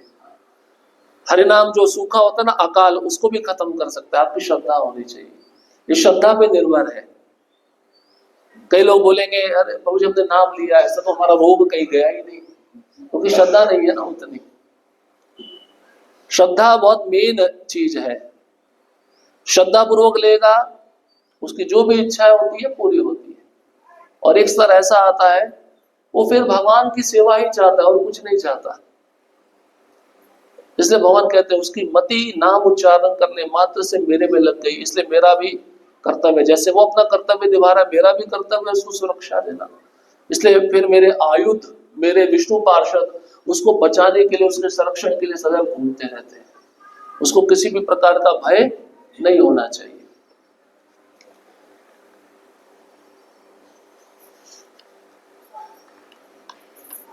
अब अगले श्लोक में कहते हैं अब कोई वैदिक कर्म कांड करे, ज्ञान कांड करे, तो ये विधि इतनी शुद्ध नहीं कर पाती जितना हरिनाम लेने से शुद्ध हो पाता है व्यक्ति। इन ज्ञान कांड कर्म कांड की विधि में दोष बना रहता है। न निष्कृतेर रुदिते ब्रह्मवादिभि तथा विशुद्धत्यज्ञ वानव्रतादिभि यथा हरेर्नाम पदेरुदाहते तदुत्तम श्लोक गुणोपलंबकम। वैदिक कर्म कांडों का पालन करने अथवा प्रायश्चित करने से पापी लोग उस तरह से शुद्ध नहीं हो पाते जिस तरह एक बार भगवान हरि के पवित्र नाम का कीर्तन करने से शुद्ध बनते हैं। यद्यपि अनुष्ठानिक प्रायश्चित मनुष्य को पाप फलों से मुक्त कर सकता है, किंतु यह भक्ति को जागृत नहीं करता जिस तरह परम भगवान के नाम का कीर्तन मनुष्य को भगवान के यश गुण लक्षण लीलाओं तथा साज सामग्री का स्मरण कराता है। कितना विशेष बात है। विष्णुदूत कहते हैं देखो कोई कर्म कांड कर रहा है, प्रायश्चित कर रहा है, ये कर्म कांड का प्रायश्चित उसको पवित्र उतना नहीं कर पाएगा जितना हरिनाम करने मात्र से हो जाएगा। एक हरिनाम लेने से हो जाएगा प्रायश्चित। और कर्म कांड की विधि भगवान के नाम रूप गुण लीला के प्रति आकर्षित नहीं कर पाती, लेकिन ये हरिनाम कैसा है? भगवान के रूप गुण लीला धाम के प्रति हमको आकृष्ट कराता है। इसलिए आपने सुना होगा हमारे गुरु महाराज स्लोगन बोलते हैं, नाम से धाम तक, है ना। शुरुआत में जब भक्त भक्ति में आते हैं तो नाम जप करते हैं, माला लेते हैं। नाम जप करते करते जब वो धाम का महात्म्य सुनते हैं तो उनके मन में इच्छा जागृत होती है हमें धाम जाना है। जब मंदिर से यात्रा शुरू होती है तो वो चलते हैं और कहाँ पहुंच जाते हैं? धाम में पहुंच जाते हैं। फिर धाम का स्वरूप देखते हैं, धाम में जो पार्षद रहते हैं उनको देखते हैं, तो उनका जो भक्ति का भाव होता है और बढ़ जाता है ना। इसे नाम ही हमको धाम तक लेके जाएगा। नाम में वो शक्ति है कि नाम आपको भगवान के रूप गुण लीला धाम परिकर इन सब के प्रति आकृष्ट करा सकता है। कर्मकांड की विधि इतना आकृष्ट नहीं कराएगी, उसमें तो व्यक्ति पवित्र भी नहीं हो पाता है। लेकिन हरिनाम लेने से एक वो पवित्र भी हो जाता है और भगवान के प्रति जो उनका रूप है, गुण है, लीला, उसके प्रति उसका आकर्षण पैदा हो जाता है। नाम में इतनी शक्ति है। कृष्ण शब्द का अर्थ क्या है? सर्व आकर्षक, मतलब सारे जगत को आकृष्ट करने वाले। जब उनके रूप को कोई ध्यान पूर्वक देखता है तो उस जीवात्मा का मन पूरी तरह से भगवान के रूप पर आकृष्ट हो जाता है। नाम ऐसी शक्ति है कि नाम आपको रूप के प्रति आकर्षण दिला देता है। इसलिए परम पूज्य महानिधि स्वामी महाराज एक पुस्तक लिखे थे, हरे कृष्ण जप करने की कला, है ना। उसमें वे बताते हैं जैसे आप ठीक से हरिनाम लो, ध्यान से सुनो, तो धीरे धीरे उस नाम का जो रूप है आपके हृदय में प्रकाशित होने लगता है, वो रूप दिखने लगेगा। और जब रूप दिखता है तो उसके बाद में उसके जो गुण है, भगवान के जो गुण है, जैसे भक्त वत्सल, वो गुण आपके हृदय में प्रकट होने लगेंगे। वो रूप के बाद में गुण स्फुरत आपके हृदय में होने लगेगा। और उसके बाद में गुण के बाद क्या आता है? लीला। इसलिए नाम को ध्यानपूर्वक सुनना बहुत जरूरी है। जब तक हम नाम नहीं सुनेंगे तो भगवान के रूप के प्रति भी हमारा आकर्षण पैदा नहीं होगा। इसलिए प्रयास करना चाहिए सुनने का। इसलिए प्रभुपाद जी अपने जपा का जो टेप होता है उसमें बोलते हैं ध्यानपूर्वक सुनो, ठीक से बैठो। क्यों बोल रहे हैं? क्योंकि नाम से आप रूप पे जाओगे, रूप से गुण पर, फिर गुण से लीला पर। इस प्रकार से क्रम है लीला तक जाने का। आप प्रत्यक्ष भगवान की लीला का ध्यान नहीं कर सकते। अगर आपको स्थिर रूप में लीला पे ध्यान करना है तो नाम को सुनना बहुत जरूरी है। ये विधि है। इसलिए भगवान का नाम भगवान के रूप को, लीला के प्रति हमको आकृष्ट करा देता है। और अगर नहीं हो पा रहा तो भगवान से प्रार्थना करनी चाहिए। असहाय अवस्था में ये प्रार्थना करना चाहिए, मेरे अनंत कोटि जन्मों के पाप हैं, मैं पतित हूं, मैं नीच हूं, भगवान आपका नाम बहुत दयालु है, आप कृपा करिए इस नाम को मैं ध्यानपूर्वक सुन सकूं और मेरा मन आपके नाम के प्रति आकृष्ट हो सके। ऐसी प्रार्थना हमें जप के समय करनी चाहिए। उस प्रार्थना को अपने हृदय में रखते हुए जब हम भगवान से निवेदन करेंगे तो भगवान हरिनाम के रूप में हमको रूप को, लीला के प्रति आकर्षण पैदा कराएंगे। इसलिए कलयुग में सबसे सर्वोत्तम विधि है भगवान का नाम। इस नाम का आश्रय हमें नहीं छोड़ना चाहिए। तात्पर्यशील विश्वनाथ चक्रवर्ती ठाकुर की टीका है कि भगवान के कीर्तन का विशेष महत्व है, जो कठोरतर या कठोरतम पाप कर्मों के प्रायश्चित के वैदिक कर्म कांडों से इसे पृथक करने वाला है। 20 प्रकार के धार्मिक वांग्मय हैं जो धर्मशास्त्र कहलाते हैं, यथा मनु संहिता, पराशर संहिता इत्यादि। किंतु यहाँ पर इस पर बल दिया गया है कि यद्यपि मनुष्य इन शास्त्रों के धार्मिक सिद्धांतों का पालन करने से सर्वाधिक पाप कर्मों के फलों से मुक्त हो सकता है, किंतु इनसे पापी व्यक्ति भगवान की प्रेमा भक्ति की अवस्था तक नहीं पहुंच सकता। ठीक है, ये जो विधि कर्म कांड में दी गई है, इसको करने से आप पाप से मुक्त हो जाओगे, लेकिन भगवान की जो प्रेमा भक्ति है इसके प्रति आकर्षण पैदा नहीं होगा। ये मेन बात है। मनुष्य जीवन किसके लिए मिला है? भगवान की प्रेमा भक्ति प्राप्त करने के लिए। और प्रेमा भक्ति कौन प्रदान कर सकता है? कौन प्रदान कर सकता है? नाम प्रदान कर सकता है। किसके द्वारा? गुरु के द्वारा, शुद्ध भक्त के द्वारा। इसलिए इनका आश्रय लेना बहुत जरूरी है। अगर हमें वपु संग नहीं मिल रहा तो वाणी संग लेना चाहिए। वाणी संग ज्यादा महत्वपूर्ण है।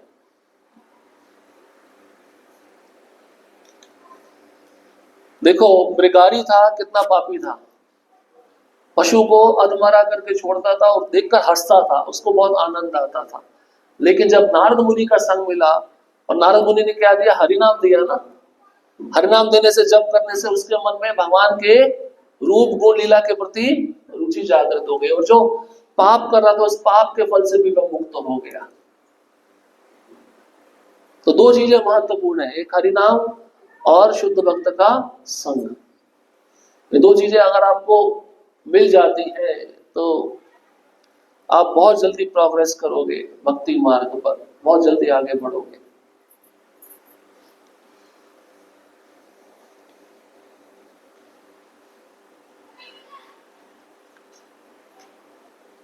प्रभुपाद जी उस तात्पर्य के अंत में कहते हैं, पवित्र नाम का कीर्तन करने और भाव विभोर होकर नाचने की विधि इतनी सरल तथा भव्य है कि एकमात्र इसी का पालन करने से मनुष्य आध्यात्मिक जीवन के सारे लाभ प्राप्त कर सकता है।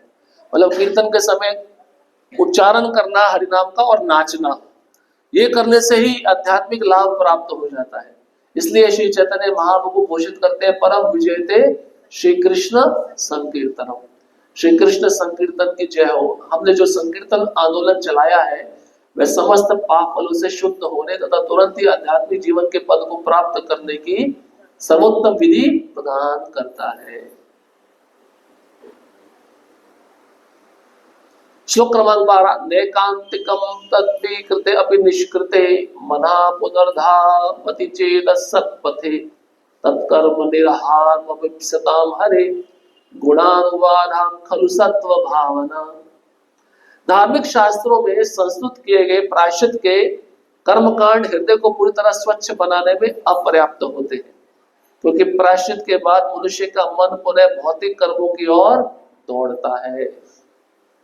फलस्वरूप जो व्यक्ति भौतिक कार्यों के सकाम फलों से मुक्ति चाहता है, उसके लिए हरे कृष्ण मंत्र का कीर्तन या भगवान के नाम, यश तथा लीलाओं की महिमा का गायन प्रायश्चित की सबसे पूर्ण विधि के रूप में संस्तुत किया जाता है, क्योंकि ऐसे कीर्तन से मनुष्य के हृदय में संचित धूल स्वच्छ हो जाती है। पुनः कहते हैं, कर्मकांड में जो भी प्रायश्चित की विधि बताई गई है, धर्मशास्त्रों में जो भी प्रायश्चित का विधान बताया गया है, वो करने से व्यक्ति पूरी तरह से शुद्ध नहीं हो पाता। वो व्यक्ति अगर ऐसा विधि कर भी ले तो उसका मन पुनः भौतिक कार्यों में दौड़ता है, भौतिक विषयों को प्राप्त करने के लिए मन पुनः दौड़ता है। पहले सुना था ना, जब सुखदेव गोस्वामी प्रायश्चित की विधि बता रहे थे तो राजा परीक्षित क्या कहते हैं, भाई अगर प्रायश्चित कर भी लिया तो मन में जो पाप की वासना वो तो बनी हुई है, तो वो प्रायश्चित करने के बाद क्या करेगा, पुनः पाप करेगा। एक ऐसा है, हाथी स्नान करके आया, फिर धूल डाल दिया और गंदा हो गया, फिर नहाने से क्या लाभ। वही बात आ गई। अब विष्णुदूत पे वही बोल रहे हैं, कर्मकांड की पूरी विधि कर लो लेकिन मन भौतिक लाभों के प्रति दौड़ता रहेगा। लेकिन भगवान का नाम ऐसा है कि भगवान का नाम लेने पर, विशेष रूप से यहाँ पे लिखा है, हरे कृष्ण मंत्र का कीर्तन करने से भगवान का नाम, यश लीलाओं का महिमा का गायन प्रायश्चित की सबसे पूर्ण विधि है। भगवान का गुणगान करो, उनका कीर्तन करो, उनका यश गाओ, सबसे पूर्ण विधि, सबसे बड़ा प्रायश्चित यही है। इस ये करने से मनुष्य के हृदय में जो संचित धूल है स्वच्छ हो जाती है। तो कर्मकांड करने की विधि जब हम करते हैं तो वो धूल नष्ट नहीं हो पाती, लेकिन भगवान के नाम का कीर्तन करने से जो हृदय में संचित धूल है वो नष्ट हो जाता है। तो जब धूल नष्ट हो गया तो हमारे मन में भौतिक वासना नहीं रहती, हम भौतिक क्रियाओं के प्रति नहीं दौड़ते, उसके पीछे नहीं भागते।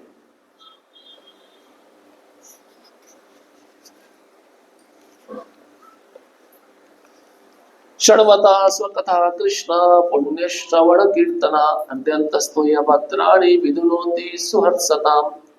ये भागवतम के पहले स्कंद के दूसरे अध्याय का 17वां श्लोक है। प्रभु जी तात्पर्य में लिखते हैं, भगवान कृष्ण जो कि प्रत्येक के हृदय में परमात्मा है और सच्चे भक्त के उपकारी है, उस भक्त के हृदय से भौतिक भोग की इच्छा को धो डालते हैं, जो उनके संदेशों का आस्वादन करता है, जो ठीक से सुने जाने तथा कीर्तन किए जाने पर स्वयं में शुभ गुणों से अलंकृत है। तो बताया गया, जो भगवान का संदेश ध्यान पूर्वक सुन रहा है, गंभीरता पूर्वक सुन रहा है, तो भगवान उसके हृदय में बैठकर उसके हृदय में जो भी धूल है, अनर्थ है, उसको नष्ट कर देते हैं, उसके हृदय में पूरी तरह से स्थिर हो जाते हैं। निष्ठा का स्तर आ जाता है। निष्ठा मतलब अब वो अनर्थ निवृत्ति को 75% पार कर चुका है। उस अवस्था में वह भगवान की कथा सुनने में और आनंद लेता है ना। कथा सुनने में विघ्न आते नहीं आते। अभी जैसे लाइट नहीं है, आप परेशान हो रहे हो, मुझे पता है। कलयुग कैसा है? कलयुग का यही लक्षण है। नींद आएगी, लाइट जाएगी, कुछ भक्त पन्ना उठा के पंखा करेंगे, ये विघ्न आते हैं। लेकिन जिसका मन ध्यान पूर्वक स्थिर है कथा सुनने में, उसको इन चीजों से कुछ भी लेना देना नहीं है। परीक्षित महाराज 4 दिन हो गया, कुछ खाए नहीं, कुछ पिए नहीं। सुखदेव गोस्वामी बोले कुछ खा लो, 4 दिन से कुछ खाए नहीं हो। भक्ति शास्त्री में हम 5 मिनट का इंटरवल देते हैं, भक्त चले जाते हैं 10 मिनट तक आते ही नहीं है। हो जाते हैं ब्रेक लेने पर, थोड़ा पानी पी के आते हैं। तो राजा परीक्षित बोले एक बार मैं गलती कर चुका हूं, पानी के आस होने के कारण ही मैंने मरा हुआ सर्प एक ऋषि के गले में डाल दिया था। लेकिन अब आप तो पानी नहीं पिला रहे हो, आप तो मुझे अमृत पिला रहे हो। अमृत के सामने पानी का क्या महत्व है? तो उस भक्त का मन स्थिर रहता है, वो केवल सुनता है। जैसे प्रभुपाद जी थे, अब प्रभुपाद जी के जो गुरु महाराज है ना, वो 4 या 5 घंटा बोलते थे कथा। कितना? 4 या 5 घंटा। और वहां से कोई हिल जाए तो उनकी नजर रहती थी। एक बार एक भक्त उठ के जाने लगा, तो भक्ति सिद्धांत महाराज को पता था ये कहाँ जा रहे हैं, तो वो गए जगन्नाथ जी का दर्शन करने। दर्शन करके आए तो भक्ति सिद्धांत महाराज ने पूछा तुम्हारे आंखों का व्यायाम कैसा रहा? भगवान को तुमने देखा दाएं बाएं ऊपर नीचे? सुनने से भगवान दिखेंगे, देखने से नहीं दिखेंगे, ऐसा उनका कहना था। मुझे पता है कलयुग है, बड़ा कष्ट होता है, एक जगह पे बैठा नहीं जाता है, मन वैसे ही विचलित है, मन दौड़ता है इधर उधर। थोड़ी बाहर अच्छी हवा चल रही है, बाहर बैठ जाते तो प्रभु जी अच्छा रहता, लेकिन बाहर क्रिकेट खेला जा रहा है, फिर वहां पे ध्यान जाता है। वहां पे जो सभा लगी थी सुखदेव गोस्वामी की, वहां पे तो कुछ विघ्न नहीं था, सभी ध्यान पूर्वक बैठे थे, सुन रहे थे। लेकिन एक कलयुग है, कलयुग अपना भीषण प्रभाव दिखाता है, इसलिए भक्त को अपना मन स्थिर रखना चाहिए। ये अच्छा श्लोक आया बीच में, परिस्थिति ऐसी निर्माण हो गई थी, मुझे बोलना पड़ा। यह तो परम भगवान की विशेष कृपा होती है कि जो ही वे जान जाते हैं कि कोई उनके नाम यश तथा गुणों का महिमा गान कर रहा है, तो वे स्वयं उसके हृदय की धूल को हटाने में सहायता करते हैं। भगवान अंदर है ना, भगवान देखते हैं कि ये भक्त बहुत गंभीर हो गया, मेरे श्रवण में बहुत रुचि पैदा कर रहा है। भगवान कहते हैं मैं स्वयं हटाता हूँ उस धूल को। मैं क्या बन जाता हूँ? स्वीपर बन जाता हूँ। स्वीपर समझते हैं झाड़ू लगाने वाला, भगवान झाड़ू लगाने वाला बन जाते हैं। उस भक्त के हृदय में रह के वो अनर्थों का झाड़ू लगाते हैं। इसलिए कहा गया चेतो दर्पण मार्जनम भव महादावाग्नि निर्वापणम। इस हृदय को चित्त मतलब वो शीशे के समान इसका तुलना किया गया है। शीशे में धूल जम जाता है, उसको साफ करते हैं ना, ऐसे ही इस हृदय पर अनेक जन्मों का धूल बैठा हुआ है, अनर्थों का धूल बैठा है। इसको साफ करने के लिए हमें क्या करना होगा? हरे कृष्णा कृष्णा कृष्णा हरे हरे, हरे राम राम राम हरे हरे। अब आगे कहते हैं अथेनम पाप नयता कृता शेषाद निष्कृतम तदसौ भगवन नाम भियमाणा समग्रहित। इस अजामिल ने मृत्यु के समय असहाय होकर तथा अत्यंत जोर जोर से भगवान नारायण के पवित्र नाम का उच्चारण किया है। एकमात्र उसी उच्चारण ने पूरे पाप में जीवन के फलों से उसे पहले ही मुक्त कर दिया है। इसलिए हे यमराज के सेवकों, तुम उसे नारकीय दशाओं में दंड देने के लिए अपने स्वामी के पास ले जाने का प्रयास मत करो।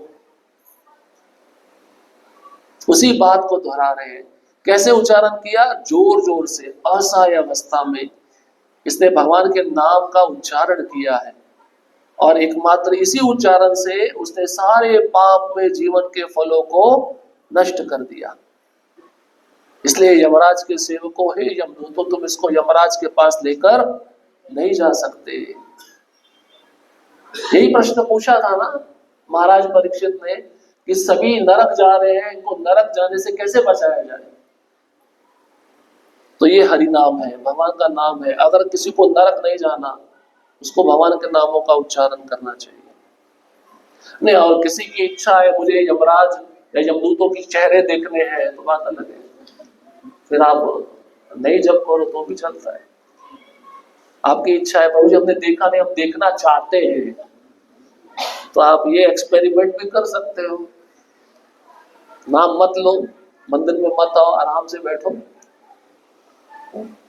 भाई ऐसा होना चाहिए कि ये दिखे ना, इसलिए दिखेंगे नहीं क्योंकि जब हम भगवान का नाम लेंगे तभी हमें ये नहीं दिखेंगे। इसलिए गंभीरता होनी चाहिए, दीक्षा लेनी चाहिए। दीक्षा नहीं लेते हो तब भी भयावह परिणाम है, दोबारा जन्म लेना पड़ेगा।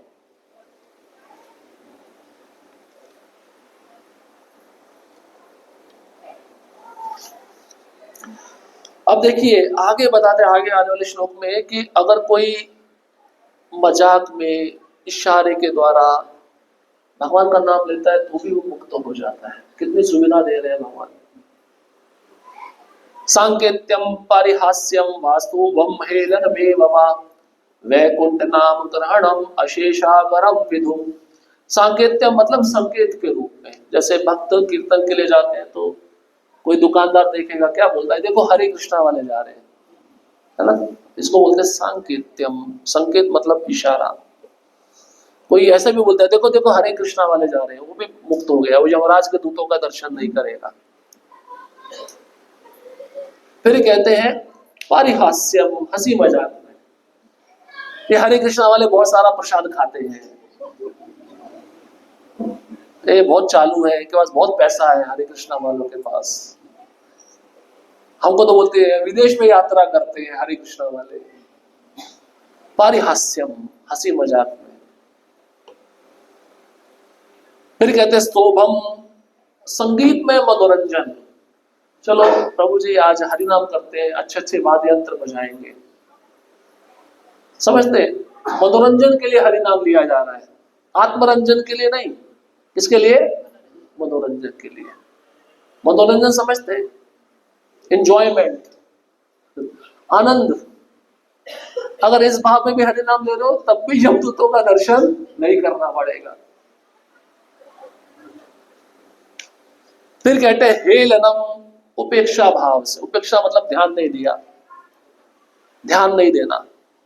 जैसे कई लोग बोलते हैं ना हरे कृष्णा ये अच्छे नहीं है लोग, ये बहुत बेकार है।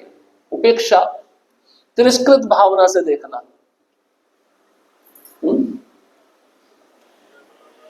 एवं निश्चय ही, अगर इस प्रकार से नाम उच्चारण किया जाता है, वैकुंठ नाम ग्रहणम अशेष अगहरम, तो ऐसे भाव से भी उच्चारण करने से जो पाप का फल है वो नष्ट हो जाएगा।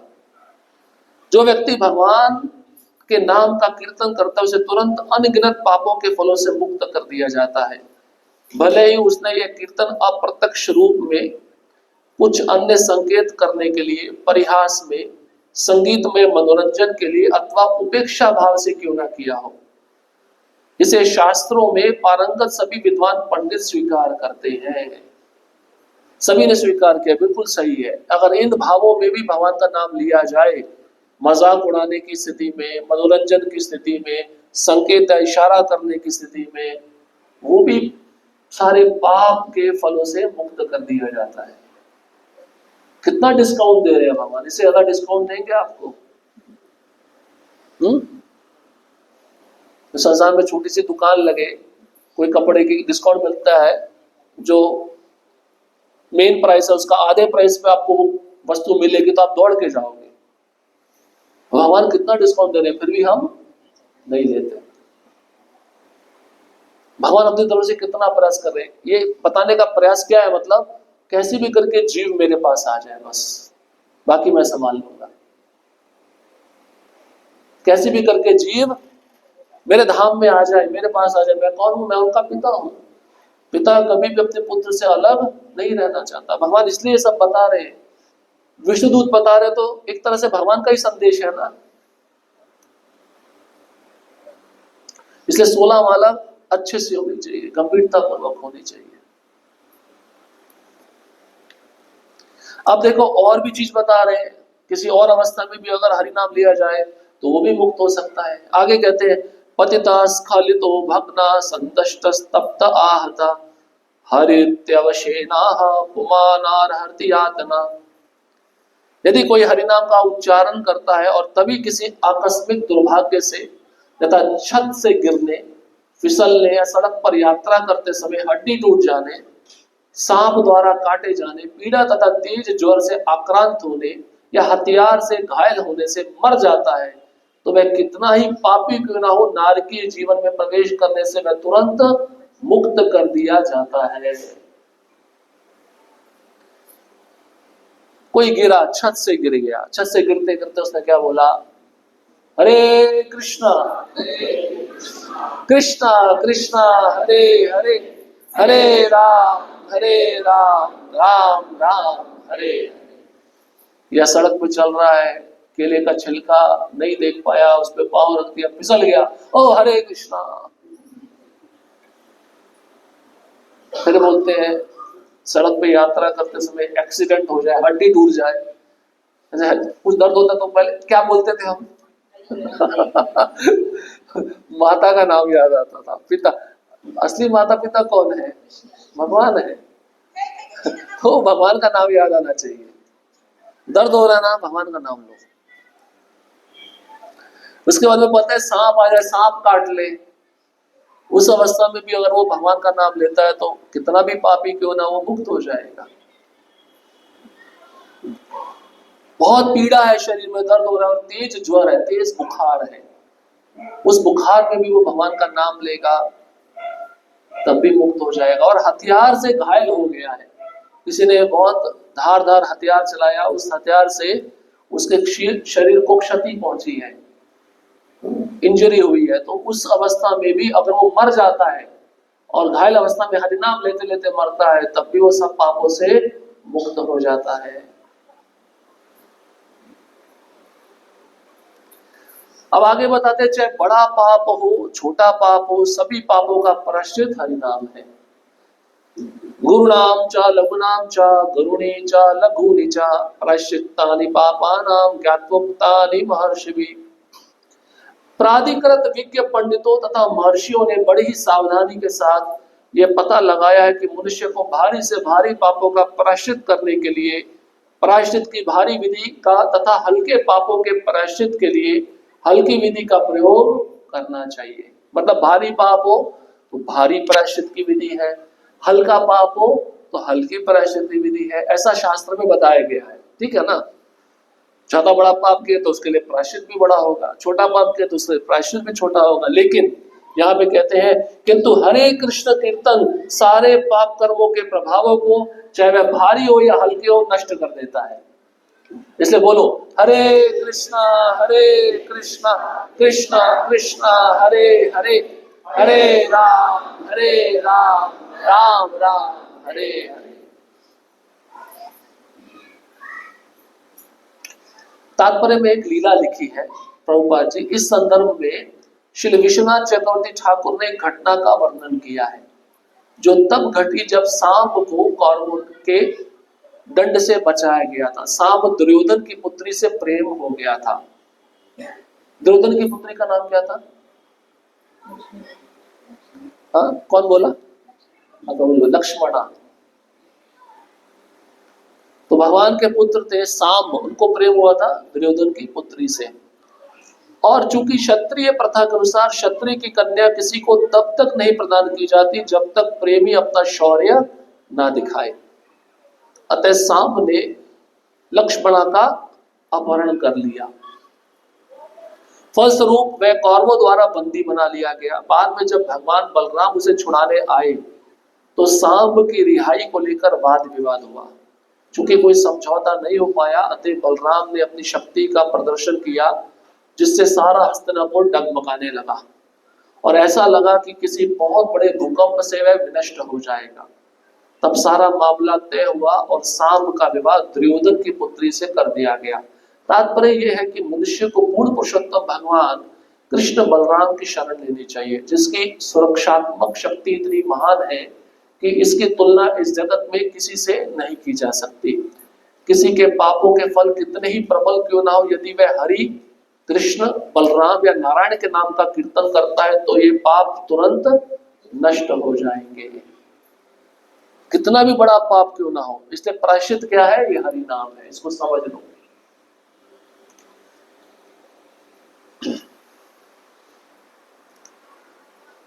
श्लोक क्रमांक 17, तैस्तान्याख्यानि पूयन्ते तपोदान व्रतादिभिः नाधर्मजं तदध्रेयं तदपि शांग्रि सेवया। यद्यपि तपस्या, दान, व्रत तथा अन्य विधियों से पापमय जीवन के फलों का निरसन किया जा सकता है, किंतु ये पुण्य कर्म किसी के हृदय की भौतिक इच्छाओं का उन्मूलन नहीं कर सकते।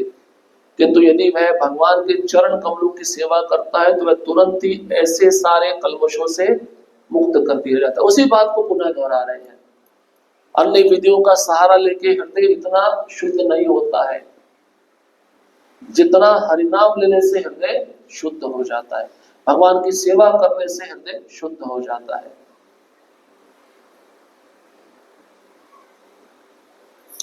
प्रभुपाद जी तात्पर्य में लिखते हैं 6वीं लाइन में, दूसरे शब्दों में यह उन भौतिक इच्छाओं से मुक्त होती है जो कर्म तथा ज्ञान से प्रतिफलित होती है। जो भक्ति पद को प्राप्त होता है उसमें भौतिक इच्छाएं नहीं रहती, अतः वह पापमय जीवन से परे होता है। भौतिक इच्छाओं को पूरी तरह से रोक देना चाहिए, अन्यथा भले ही किसी की तपस्या तथा दान कुछ समय के लिए उसे पाप से मुक्त करा सके, किंतु उसकी इच्छाएं पुनः प्रकट होंगी, क्योंकि उसका हृदय अशुद्ध रहता है। इस तरह वह पाप कर्म करेगा और कष्ट उठाएगा। तो दान देना, तपस्या करना, इससे हृदय में जो पाप करने की इच्छा है वो बनी रहती है, वो खत्म नहीं होगी, वो पुनः आपको अपवित्र कार्य में लगा देगी। इसलिए भगवान की सेवा, उनके चरण कमलों की सेवा, ये ज्यादा श्रेष्ठ है। ये करने से हमारे हृदय में जो भी पाप की इच्छा है वो पूरी तरह समूल नष्ट हो जाती है। अब विष्णुदूत एक उपमा देके समझा रहे हैं। देखिए, ये समझिए इस बात को। ये उपमा, ये उदाहरण भगवान कृष्ण उद्धव जी को भी दिए हैं अपने हरिनाम के लिए, हरिनाम के प्रति। अज्ञानाद अथवा ज्ञानम उत्तम श्लोकानाम यत् संकीर्तति मगम पुंसो देहे देदो यथा नला। जिस तरह अग्नि सूखी घास को जलाकर राख कर देती है, उसी तरह भगवान नाम, चाहे वह जाने अनजाने में उच्चारण किया गया हो, मनुष्य के पाप कर्मों के सभी फलों को निश्चित रूप से जलाकर राख कर देता है। हाँ, एक सूखी घास का ढेर है, उस पर एक छोटी सी चिंगारी जला के डाल दो, कुछ समय के बाद आप क्या देखोगे, पूरा घास का जो ढेर है वो जल के राख हो गया। उसी प्रकार से विष्णु कहते हैं, जाने अनजाने में, आपको हरिनाम की महिमा नहीं पता, आपको पता भी हो, जानते हो, अनजाने में हो, अगर आप भगवान के नाम का उच्चारण करते हो तब भी आपके सारे पाप नष्ट हो जाएंगे। जैसे कोई रोगी है, वो उस औषधि की शक्ति को नहीं जानता, वो औषधि लेता रहे, एक समय ऐसा आएगा वो सारे रोग से मुक्त हो जाएगा। उसी प्रकार से जाने अनजाने में अगर कोई भगवान का नाम लेता है तो सारे पाप फलों से मुक्त हो जाता है। जैसे अग्नि में कोई अपना हाथ डाले, चाहे किसी प्रकार का व्यक्ति, उसका हाथ जलेगा, क्योंकि अग्नि का स्वभाव क्या है, जलाना। वैसे हरि नाम का स्वभाव क्या है, पाप कर्मों को जलाना। भक्तों के लिए क्या है, प्रेम प्रदान करना। लेकिन कर्मी लोग आते हैं शुरुआत में तो ये सोचते हैं हम पाप के फलों से कैसे मुक्त हो जाए। पाप के फल तो मुक्त हो ही जाता है, वो जब शुरुआत करता है उसी समय पाप के फलों से मुक्त होना शुरू हो जाता है। लेकिन उसको प्रयास करना चाहिए, मेरे को भगवान के प्रति प्रेम कैसे बढ़ाना है, उनकी सेवा को और अच्छे से कैसे करना है।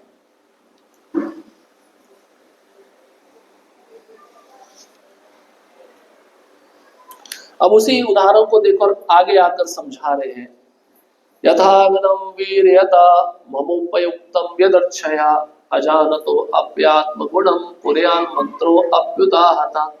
यदि किसी दवा की प्रभावकारी शक्ति से अनजान व्यक्ति उस दवा को ग्रहण करता है या उसे बलपूर्वक खिलाई जाती है तो वह दवा उस व्यक्ति के जाने बिना ही अपना कार्य करेगी, क्योंकि उसकी शक्ति रोगी के जानकारी पर निर्भर नहीं करती है। इसी तरह भगवान के नाम के कीर्तन के महत्व को न जानते हुए भी यदि कोई व्यक्ति जाने या अनजाने में उसका कीर्तन करता है तो वह कीर्तन अत्यंत प्रभावकारी होगा। जो दवाई है उसका कार्य क्या है? रोग को नष्ट करना। अब रोगी नहीं जानता है, वो दवाई का सेवन कर रहा है, लेकिन दवाई अपना प्रभाव दिखाएगी ना। उसी प्रकार से हरिनाम अपना प्रभाव दिखाएगा। जाने अनजाने में कोई व्यक्ति हरिनाम को, उसके महत्व को नहीं जानता, कोई जानता है, जाने अनजाने में भी अगर वो नाम लेता है तो सारे पाप फल से वह मुक्त होगा। विष्णुदूत ये बात बारंबार बता रहे। प्रभुपाद जी कहते पाश्चात्य देशों में जहां हरे कृष्ण आंदोलन विस्तार कर रहा है, विद्वान पंडित तथा अन्य विचारवान व्यक्ति इसकी प्रभावोत्पादकता का अनुभव कर रहे हैं। प्रभुपाद जी उदाहरण देते हैं, एक विद्वान पंडित डॉक्टर जे स्टिल्सन जुड़हा इस आंदोलन के प्रति अत्यधिक आकृष्ट हुए हैं, क्योंकि उन्होंने वस्तुतः यह देखा कि नशीली दवाओं के व्यसनी हिप्पियों को ये शुद्ध वैष्णवों में बदल रहा है और वे स्वेच्छा से कृष्ण तथा मानवता के सेवक बन रहे हैं। यहाँ तक कि कुछ वर्ष पूर्व ऐसे हिप्पी जो हरे कृष्ण मंत्र को जानते तक ना थे, अब उसका कीर्तन करके शुद्ध वैष्णव बन रहे हैं। इस तरह वे समस्त पाप कर्मों यथा अवैध मैथुन, नशा, मांसाहार तथा जुआ खेलने से मुक्त हो रहे हैं। हरे कृष्ण आंदोलन के प्रभावोत्पादकता का व्यवहारिक प्रमाण जिसका समर्थन श्लोक में हुआ है, कोई व्यक्ति हरे कृष्ण कीर्तन के महत्व को जाने या ना जाने, किंतु यदि वह किसी भी तरह से उसका कीर्तन करता है तो वह तुरंत शुद्ध हो जाएगा। जिस तरह प्रभावकारी दवा खाने पर रोगी को उसका प्रभाव अनुभव हो जाएगा, चाहे वह उस दवा को जानकर ले या अनजाने में ले। तो प्रभु जी कितना अच्छा उदाहरण बताएं हिप्पियों का। इससे पहले जब आंदोलन पाश्चात्य जगत में नहीं गया था तो हिप्पी जानते थे कृष्ण के बारे में, कृष्ण के नाम के बारे में जानते थे? कुछ नहीं जानते थे। लेकिन जैसे ही शुद्ध भक्त के संग में शुद्ध नाम को उन्होंने लेना शुरू किया तो कितना परिवर्तन आ गया उनके जीवन में। कितनी गलत आदत थी, मांसाहार करना, नशा पान करना, सब खत्म हो गया और शुद्ध वैष्णव बन गए। उनको अनजान थे, उनको भगवान के नाम की महिमा का पता नहीं था, अनजाने में भी लिया। देखो कितना प्रभाव आ गया, कितना बदल आ गया। इसलिए भगवान का नाम विशेष है। सारी गलत आदतों से हमें भगवान का नाम मुक्त कर सकता है। इस नाम के आश्रय को हमें छोड़ना नहीं चाहिए। 5 मिनट और लेके फिर आपको छोड़ देंगे, ठीक है? आप ज्यादा तकलीफ महसूस कर रहे हो, मुझे पता है। शिशु को उवाच त एवं सु विधि निर्णय धर्म भागवतम नृपा तम व्याम व्यापाश निर्मुच्य विप्रम मृत्योर्मुमोचना। श्री सुखदेव गोस्वामी ने आगे कहा, हे राजन, तर्क वितर्कों द्वारा भक्ति के सिद्धांतों का पूरी तरह से निर्णय कर चुकने के बाद विष्णु के दूतों ने अजामिल को यमदूतों के पास से छुड़ा दिया और उसे आसन्न मृत्यु से बचा लिया। अब अजामिल को थोड़ी सांस में सांस आई होगी। इतना संवाद सुनाई, अजामिल सुन रहा था सब। सोचिए कितना ध्यानपूर्वक सुना होगा। मरूंगा या जीवित रहूंगा, मरूंगा या जीवित रहूंगा, यमदूत लेके जाएंगे या विष्णुदूत लेके जाएंगे, कहाँ जाऊंगा? उसकी स्थिति ऐसी थी, कभी इधर पेंडुलम की तरह होता है ना, घड़ी का कांटा होता है, कभी इधर कभी वो, ऐसे उसका धड़कन बढ़ रहा था। लेकिन अंत में विष्णुदूतों ने उसको बचा लिया। और किस आधार पर बचाया? भगवान का नाम उसने लिया था, बस। आखिर में यमदूतों को खाली हाथ जाना पड़ा। आगे कहते हैं, इति प्रत्युदितायाम या दूता यात्वा यमांतिकम यमराज्ञे यथा सर्वम माचक चक्षुररिंदमा। हे राजा परीक्षित, हे समस्त शत्रुओं के दमन करता, जब यमराज के सेवकों ने विष्णु दूतों से उत्तर पा लिया तो वे यमराज के पास गए और जो कुछ घटित हुआ था सब कह सुनाया। खाली हाथ गए बेचारे और बड़े गुस्से में थे। अब यमराज के पास जाकर बोलेंगे आपके अतिरिक्त कोई और स्वामी है क्या? हम तो आप ही को स्वामी मानते थे, बताओ पहले, सबसे पहले बताओ, हम तो आपको ही श्रेष्ठ मानते थे, आपसे ऊपर कोई सत्ता है क्या? यमराज बोलेंगे हाँ, मेरे से ऊपर भी कोई सत्ता है जिसकी आज्ञा का मैं पालन करता हूं। अब यमदूतों को हरिनाम का महिमा पता नहीं था, थोड़ा बहुत तो सुन लिया विष्णु दूतों से। अब यमराज हरिनाम के महिमा और बताएंगे यमदूतों को। तो इसको हम कल जो आखिरी सत्र है वो सुनेंगे। अब यमदूत पुनः काउंसलिंग क्लास लेंगे और यमराज काउंसलिंग क्लास लेंगे यमदूतों का। तुम्हें मैं बताना भूल गया था, हरिनाम के महिमा सुनो, ध्यान से सुनो। और जो भगवान के नाम का जप कर रहा है उसके पास भूल के भी मत जाना, और तुम चले गए तो भगवान की गदा और चक्र तुमको खत्म कर देंगे, क्योंकि भगवान के भक्त भगवान की गदा और चक्र से सुरक्षित रहते हैं। इसलिए भूल के भी उनके पास मत जाना। ये मेरा आग्रह है, ये मेरा निवेदन है आपसे। ऐसा यमराज कल यमदूतों को बोलेंगे। इसको हम कल सुनेंगे और कल 7वां दिन होगा, आखिरी सत्र रहेगा, इसको खत्म करेंगे। ठीक है। हरे कृष्णा कृष्णा कृष्णा हरे हरे, हरे राम राम राम हरे हरे। किसी का कोई प्रश्न है? माता जी उसको बता दीजिए, रिकॉर्डिंग हो रहा है ना, उसको। किसी का कोई प्रश्न है?